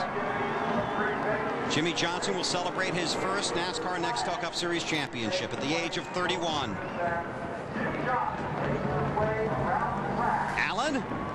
With Chad Canales taking congratulations from members of other team. Congratulations, you're champion. Yeah, that's pretty incredible. You know, I'm very honored and privileged to be a part of this Lowe's team. I mean, I've got a great group of guys. You know, these guys have really stepped it up, done an incredible job. Steve Letard up here, Jeff Gordon's crew chief, with congratulations. And somebody else before we go back to that is Ray Evernham, one of Chad's mentors. We were talking about your great team. Yeah, how about that? These guys are incredible. You know, I mean, this team has really come into its own over the last year, and I just couldn't be prouder. These guys are just, they're awesome. You know, we've had to battle back from a lot of weird stuff this year, and they held strong. They knew what this team was all about, and it took us a little bit of time. There's never been a team, I don't think, that's had to come into the NEXTEL Cup Series with as much pressure as what this team's had on it. I mean, when we showed up here in 2002, we had Jeff Gordon's championship-winning race cars. So Jimmy had to step up, the team had to step up, I had to step up, and we had to go out there and do what Jeff Gordon did. And for us to come out of the bottom box, and then finally to come back and win the championship here in 2006, it's just an incredible feat. You know, Mr. Hendrick is by far and above the best car owner out there. He's got the best demeanor, the best leadership, best everything you could ever ask for, and we've got the best stuff at Hendrick Motorsports: chassis, bodies, engines. The guys that assemble these 24-48 cars are just phenomenal. And, you know, I mean, it's a childhood dream. I'm very fortunate. Last question so you can catch up with your team. Difficult moments through the day as you sat here on the pit box? Yeah, you know, I really didn't want to have to do that two-tire bit there at the end. I didn't like that at all. I'm not a big two-tire fan anymore with these tires, and you just don't know what the car's going to do, and people started doing it, and we knew that we were going to have to go through that bit. But the car was handling well, and, you know, we had a top 10 car all day long. We ended up 9th. I think it's a great way to end the season, you know, to come home 9th, and that's, you know, I don't know, 24 top 10s for the year. That's a pretty phenomenal season for these guys. Congratulations on the championship. Thank you. Matt, all yours. And a very close battle for the second position, right down to the checkered flag. When you look back on this season, Matt, and especially tonight, how would you describe it? Oh, it was a great season. It's probably one of our best seasons we've ever had, really. I mean, 03 we were real consistent, did a lot of things right, but this year we've probably performed the best, and we've been the most consistent, you know, that we ever have on a dual team. So overall, it's been a great year. I wish, you know, we could have took some of our strong runs and put them in the chase a little bit more, but yet when you look over the whole entire year, I mean, it's the fastest race cars I ever drove before. Have great pit stops like always, and just you know, real thankful to be part of this group. Did you know how close it was at the end, the battle for second and the championship points between yourself and Hamlin? Did they even let you know? I knew I was pretty close, so I want to make sure we stayed in the position that we were in. So we battled it all night. We ran a lot better than we've been running, but, you know, we're still not that great. So congratulations, Greg Biffle. That's pretty awesome. He won. I'm happy that he ended the season on a good note. You know, now we got one of our cars to run that good. So that's a good thing. It's been a great year. Congratulations to Jimmy and his team. They really deserve it. They've been the guys, you know, really probably been the best overall group with how they performed over probably the last 4 years. Some guys really deserve it. Matt Kenseth, 6th here tonight in Homestead. Bill? Thanks, Matt. It's Matt Kenseth that labeled the 48 bunch the Indianapolis Colts of NASCAR, the team you expect to win it every year. This is finally their year. Greg Biffle's had a tough year, but he's got his second win of the season. He's in victory lane with Marty Snyder. Well, Bill, it took 6 months. It's been since May at Darlington that Greg Biffle was in victory lane, but I have a feeling that this was well worth the wait. A deserved shower from his race team that continues, along with some confetti. Been a long time, hasn't it? It has been. I'll tell you what, that Sport Fusion was something else this weekend. You know, I just want to thank all the National Guard soldiers. You know, this win's for those guys, and we really love them. We're going to miss them next year, and just want to say hi to my dad. He's sick right now and can't be here right now, but thinking of you, and this win's for you too. I know Phoenix was hard for you because that's where your dad got sick, but let's talk about this emotional win and walk me through those last 2 restarts. The first one where you took the lead, and the second one where you had to hold off the 9 and the 1 car. I know it. I'll tell you what, I was nervous as can be. You know, I was just scared that, you know, that I wasn't going to be able to hold those guys off. But, man, this Ford Fusion race car is just so awesome, and Doug and everybody just did a great job on it. But I was nervous. You know, I was really nervous about the 1. He was getting a good start. He was laying back on me. And, you know, I'm pretty excited to be able to hold him off. No better way to end your career with Doug Richard either, a win, and you guys had so much success together. Yeah, we did. You know, I love Doug, and we're good friends. And, you know, we just didn't hit it off like we needed to this year. And, you know, we're hoping to bring good things with Pat next year. And Doug will find a home here in Roush. You know, he's a good guy, and he's going to be crew chief on another championship team. It's his 3rd straight win at Homestead, but believe it or not, Dave, he couldn't remember how to get to victory lane. He gets a handshake from his teammate Mark Martin. Greg Biffle wins at Homestead, Dave. And Denny Hamlin did get to victory lane this year. For the 8th time, you're in the top 5. Close, 3rd in the championship, 3rd in the race, Denny. Yeah, it's congratulations to Jimmy and those guys. They did exactly what they had to do. Didn't let anybody fluster them, and they deserve to be champions. They were the best throughout this chase. And as far as our race team, I can't say enough for them. They've done a great job with me all season, and you know, Mike is a deserving crew chief of a championship, and you know, hopefully I'll get him one in the future. You think it was more what they did with you or what you did with them this year? I think it's a lot of both. I mean, you got the rookie in me and the experienced Mike Ford. You know, the combination's great, and you know, he's not only my crew chief, he's a great friend, and the family of his and Robin. And, I can't say enough for all of them. At the end of the race, were you thinking, we're not going to get the championship, or were you thinking, I got to get 2nd place? I think it's 2nd. You know, I think Matt was running 7th, and You know, I needed to win the race regardless to move up, and just came up a little short at the end. Martin got a great restart, and you know, I got a run on Casey, but you know, it was not enough. My main goal was try to keep that 29 behind me. Great season for the 11 bunch and Denny Hamlin, and the word around here is there will probably be many more. Matt? And Dale Earnhardt Jr., it was a crazy night for you and your team. Yeah, we had a really, really good car when the sun was out, and we led some laps, and as soon as the sun went down, it was like a switch. We got real tight, and we just weren't that good. But I got to tell you, my team, man, I'm really proud of them. They got a lot to be happy about with what they've been able to accomplish this year, the cars they've been able to build. They're kind of down on themselves about tonight, but they got a lot to be proud of, man. I hope that they realize that. And then the contact with the wall. Yeah, well, I just got tight and just drove it in the fence, but oh well. That's just the way it goes, man. You have to be so excited about looking ahead to 2007. Yeah, I am. You know, my guys are kind of bummed out. We had a great car tonight, and they're really, really bummed out about how we finished. But you know, we had a great car. We had a great team all year long, and we got so much to look forward to. And you know, we just got to maintain great positive attitudes going over through this offseason, get some work done, and get some great cars built, and put it to them next year. After missing the chase last year, Dale Earnhardt Jr. stellar season, finished it top 5 in points. Thank you, Matt. Jimmy Johnson has pulled up along the front stretch here in Homestead. And the celebration of his 2006 NASCAR NEXTEL Cup Championship is about to begin. The stage is in place. It's crew chief Chad Knaus.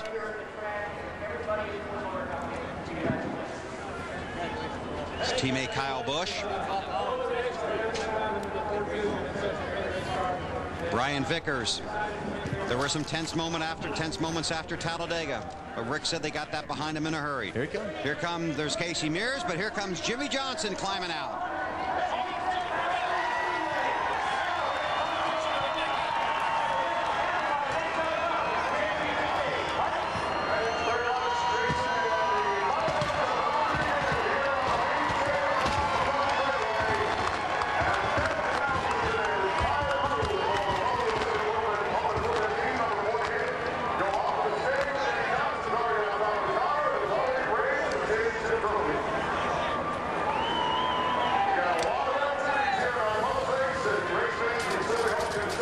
Still getting congratulations. His teammates still making their way here from where they were on pit road. Jimmy, you're a champion. You said you'd trade all your wins for a championship. You don't have to now. What are your thoughts? It's such a long day to get here. I mean, there were times where we were down and out and back in the back and had to come back through. It's going to take a little bit for it to sink in, but just to think of what this team's accomplished the year that we've had, to be the champion, it's everything I've ever wanted to be as a champion. It's been a long, long time since I won a championship, and this means the world to me. I can't thank Lowe's, Hendrick Motorsports, all their hard effort, my entire 48 race team. It's somebody very special to me, my wife. They say behind every good man is a good woman. You have no idea how good she is. I have punished her the last few weeks with my emotions and stress. I love her dearly. Thank her. My family, friends, everybody supported me through the years. This is just the most amazing day of my life. Let me take you back a few weeks. When you started this chase for the NEXTEL Cup, things didn't go well, and then your team got on a roll. Was there something that threw that switch and turned you from this isn't going to go our way this year to we can still do this? I think we knew in our hearts we could do it all along. We just had some bad luck at the beginning, and that's what let us get the momentum, let us sleep well at night, I should say, is because we knew that this team was capable of winning a championship. We just could have some luck, and some guys had some bad luck, which allowed us to get back into it, and I had a great time. And I think back to the chase, and I think of Jeff Burton, I think of Matt Kenseth, I think a lot of the guys in the chase, and they taught me a lot this year, and I have a ton of respect for all those guys. Tony Stewart was a huge help to me this weekend and last weekend. Jeff Gordon, Kyle Busch, Brian Vickers, Casey Mears. I can't thank enough people for today. This is amazing. Let's talk about the difference between years past and this, besides the fact that you're going to get the big trophy more formally here in a minute. What was the difference that allowed this championship to happen this year? I think we just all matured as a race team. I have to put a lot of credit in Chad Knaus's hands. This beginning of the season when he was suspended those 4 races, we had a plan in place how we're going to do things different, and then that sped things up, and he did a phenomenal job putting this deal together. This has been his baby since day one. His guys put this together for me, so I can't thank him enough. Let's talk about, you mentioned your wife Shanny in the last few weeks and the stresses. What's it been like? Now you can tell us, what's it been like? It's been hell. There's way around it. It's been hell. It's just, I knew we had a good team. I knew that we'd be able to do things right, but you just can't control the outside variables. And today I was around 3 or 4 different wrecks and had a piece of debris go through the front of the race car, which we had to fix on pit road. There was just a lot of crazy stuff going on, and luckily we missed all those problems. Knowing what you expected the day to be like behind the wheel of the race car, what was it like inside there? Was it nerve-wracking? It's been really weird is last weekend in Phoenix and then this weekend, once I fired the car off, I was in my element, that was my place to be, and things really mellowed out for me. My mind played games on me the hours leading up to the race. So I had to stay busy during the week, which was helpful. And then the weekends I couldn't get away, I couldn't hide. I was around it and like I said, wore my wife out. You told me last week the 6 days between races were the toughest part. Your race day today went the way you wanted. Your team is here to celebrate with you. We'll see you up on the stage for the trophy presentation. Congratulations, you're a champion. Oh, God, I love that. Thank you so much. Jimmie Johnson started the year winning the Daytona 500. He's going to end the year holding the Champions Trophy, Bill, as the Nextel Cup champion for 2006. Thanks, Alan. Well done. Got his first championship on 2 wheels at the age of 8. Had to wear a brace on his knee.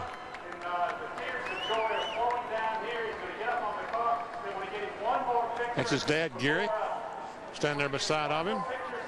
It was obviously his wife, Shani, on the stage there.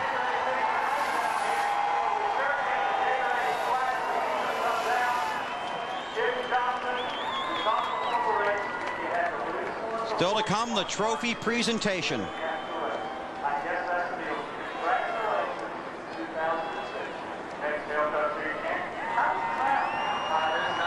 The pit crew reaction as Jimmie Johnson takes the checkered flag and clinches the 2006 NASCAR Nextel Cup Series championship. The champion salutes the fans. Quick break here. We'll be right back for the trophy presentation. Final standings at the end of the 2006 season. Jimmie Johnson wins by 56 points over Matt Kenseth. Remarkable run for Denny Hamlin. Kevin Harvick comes home 4th. Dale Earnhardt Jr. 5th. Then Jeff Gordon, Jeff Burton, Casey Kane, Mark Martin in his final season with Jack Roush and Kyle Busch. Matt Yoakum. Bill, it's been a very productive year for Jeff Gordon, both as a driver and as an owner. He finishes 6th in the driver standings, but I know you're very proud of being a co-owner champion. I don't know where to start, man. It's been a heck of a year for the DuPont Chevrolet team. What an awesome year for Jimmie Johnson, Chad Knaus, everybody at Hendrick Motorsports, especially that Lowe's team. Can't wait to get over there and congratulate them. But I want to thank NBC, too, for all that they've done to really bring this sport to those NASCAR fans out there. We're going to miss you guys, and just thanks a lot. And speaking of the fans, I just got to thank all the fans, all the NASCAR fans out there. It's been an amazing year, for me personally, for our race teams, for all of NASCAR, and looking forward to the off season, but really looking forward to enjoying this championship with Rick Hendrick and Jimmie Johnson, all those guys. What an awesome year it's been for them. I can't wait to get over there, man. When you look over the years of how that team has matured and how they've grown as a group together, that has to be something fun to sit back and watch that take place. Well, heck, they came right out of the box and were championship caliber, and he's been finishing ahead of me every year in points. So it's really been no surprise, the last couple of years to see him battling for it. But then you start to see where they didn't pull it all together, and you saw their confidence get down and start to doubt themselves. And to see them just start back over again and be solid this whole year, and then things have their problems in the beginning of the chase and fight right back and never give up. That's a championship caliber team right there. And I've been a part of those teams before, and it's a lot of fun. It's a great feeling, and I think this is only going to make those guys a whole lot stronger the next couple years. You talked so often about the first phone call from Rick Hendrick for you, but what about the first meeting for Jimmie Johnson and his future co-car owner, Jeff Gordon? Well, I don't take much of the credit because Jimmy's the one that tapped on my shoulder and he said, hey, I got some questions to ask you about my future. And we just sat down and I just saw what a great guy he was, what a humble guy he was, and how bad he wanted it. And I saw the talent that he had on the racetrack. And I went home that day and I said, Rick, what do you think of Jimmy Johnson? And he said, well, you know, I like him. You know, he looks good. He said, I said, well, we're starting this fourth team, but you want to put him in there? He said, well, you want to put your money where your mouth is? I said, yes. And it's all come together. I mean, just selling the sponsors and Lowe's and everybody, it's seen it all come together and be this successful. A Daytona 500, a Brickyard 400, and a championship. I'm pretty fortunate to be partners with Rick Hendrick and have a guy like Jimmy Johnson, Chad Knaus, and that whole team running their operation. He's won all the Crown Jewel events. The driver now, a co-champion car owner. Bill? Thanks, Matt. Congratulations to Jeff. The champion stage here at the Homestead Miami Speedway in South Florida. Jimmy Johnson has made it up there with friends, family, teammates, co-workers from the Hendrick organization and a fellow competitor or two. The passing of the torch from the 2005 champion to the 2006 Jimmy Johnson. Let's go down to Alan Bestwick. Just stepped away from the center of the stage to get a hug from some family members. His brother's here, sharing the moment with all the family and friends. And I'm going to see if I can reach over here and grab his attention since we're ready to give him the trophy. His mom. I won't interrupt that.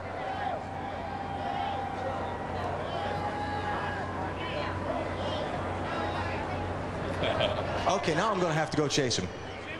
Jimmy, come on back over here. The world's waiting on you, or at least I am. And a moment with Chad Knaus as well. All right, let's make a couple of presentations to our new champion. First up, I want to introduce Tim Kelly, who is the president of customer management for NEXTEL, for Sprint NEXTEL, and Tim Donahue, the chairman of Sprint NEXTEL. And Jimmy, they have a healthy-sized little check they want to give you and your team. Jimmy, congratulations on a spectacular season. And on behalf of the 60,000 employees of Sprint NEXTEL, we are delighted to present to you a check in the amount of $6.2 million.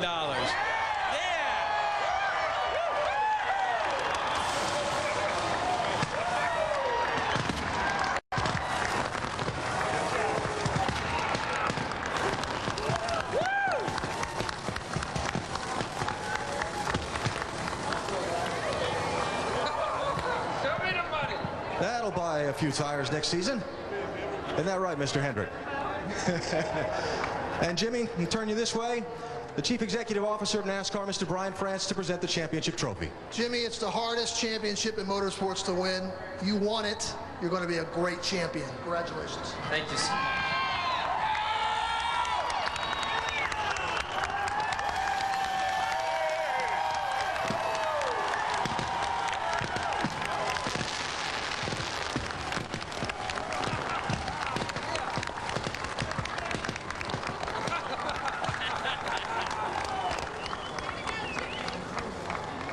I think that says about most of what the emotion of the moment is. You've had a couple of more minutes to think about it.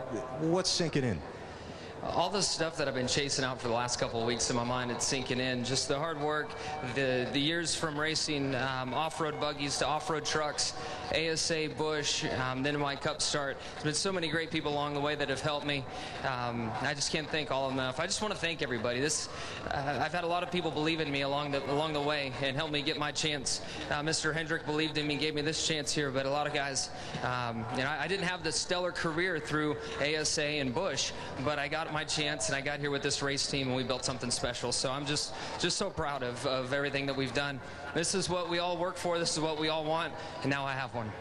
Congratulations to you. Mr. Hendrick, can I get you to step in here for a minute, please, or I'll step over to you. You told me this morning these things make you so nervous. What was that like for you at the end of that race? Oh, this had to be the longest one of my life, but you know, just neat to see Jimmy come through here, and man, but it was a lot of laps there at the end. Yes, it was. I know you're most proud of this, not for yourself and the number of championships you've accumulated, but for all these guys sitting in front of us and all the people standing around on the stage that belong to the Hendrick Motorsports organization. Your thoughts? Well, you know, these guys have been so close. Chad and Jimmy have been a great combination. They've been so close for several years now, and to finish it off, and these guys have worked hard. They've been good all year to win the Daytona 500 and then the Brickyard, and then to cap it off, the All-Star race in this. This is really neat. Unbelievable. all these championships, you talk to people in different sports who've won different championships, they say the meaning of each one of them is different. What does this one mean for Rick Hendrick? Well, you know, it's all of them are special. Jimmy's going to be a great champion. You know, after the tragedy in '04, it's really neat to see all of the organization rally and come back and have 3 of them in the chase. But this is really special, and I got to say hello to my daughter and my 2 granddaughters, Lynn and Kate and baby Ricky, and my mother's watching back home. I wish they were all here. Now, do I make assumptions for you that there'll be a very large trip to New York City in the near future from Concord, North Carolina?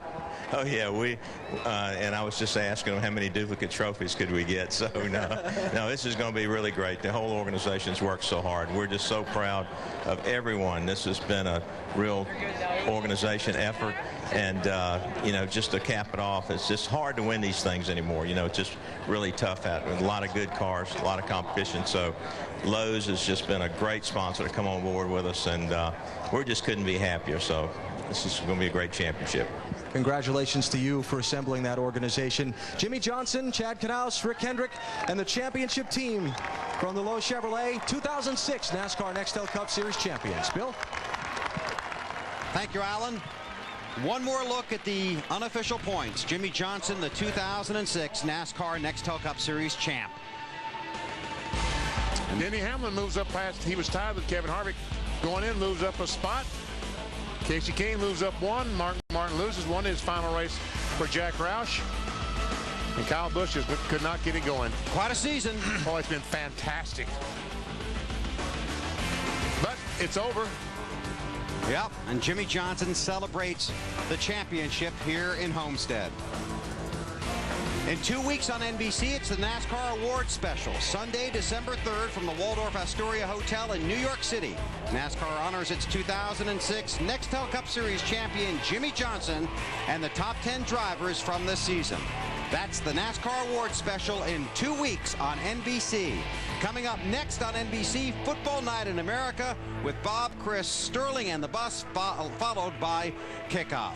It was a lot of fun watching. Jimmy Johnson starts with a win in the Daytona 500, finishes with a championship right here in Florida. Wins the Brickyard. That's right. And the Daytona 500, he did it right. And, you know, but he started off so badly. Those first 4 races, but the last 6 have just been fantastic. It's a fun ride. It's been a great ride, but it's over. Jimmy Johnson wins. What are we going to do now? Why don't we go get thrown out of Applebee's? Sounds like a good idea. Jimmy Johnson, the 2006 NASCAR NEXTEL Cup Series champion. Our thanks to our crew, our producer, our director, and everybody involved with NASCAR on NBC. Thanks for the ride.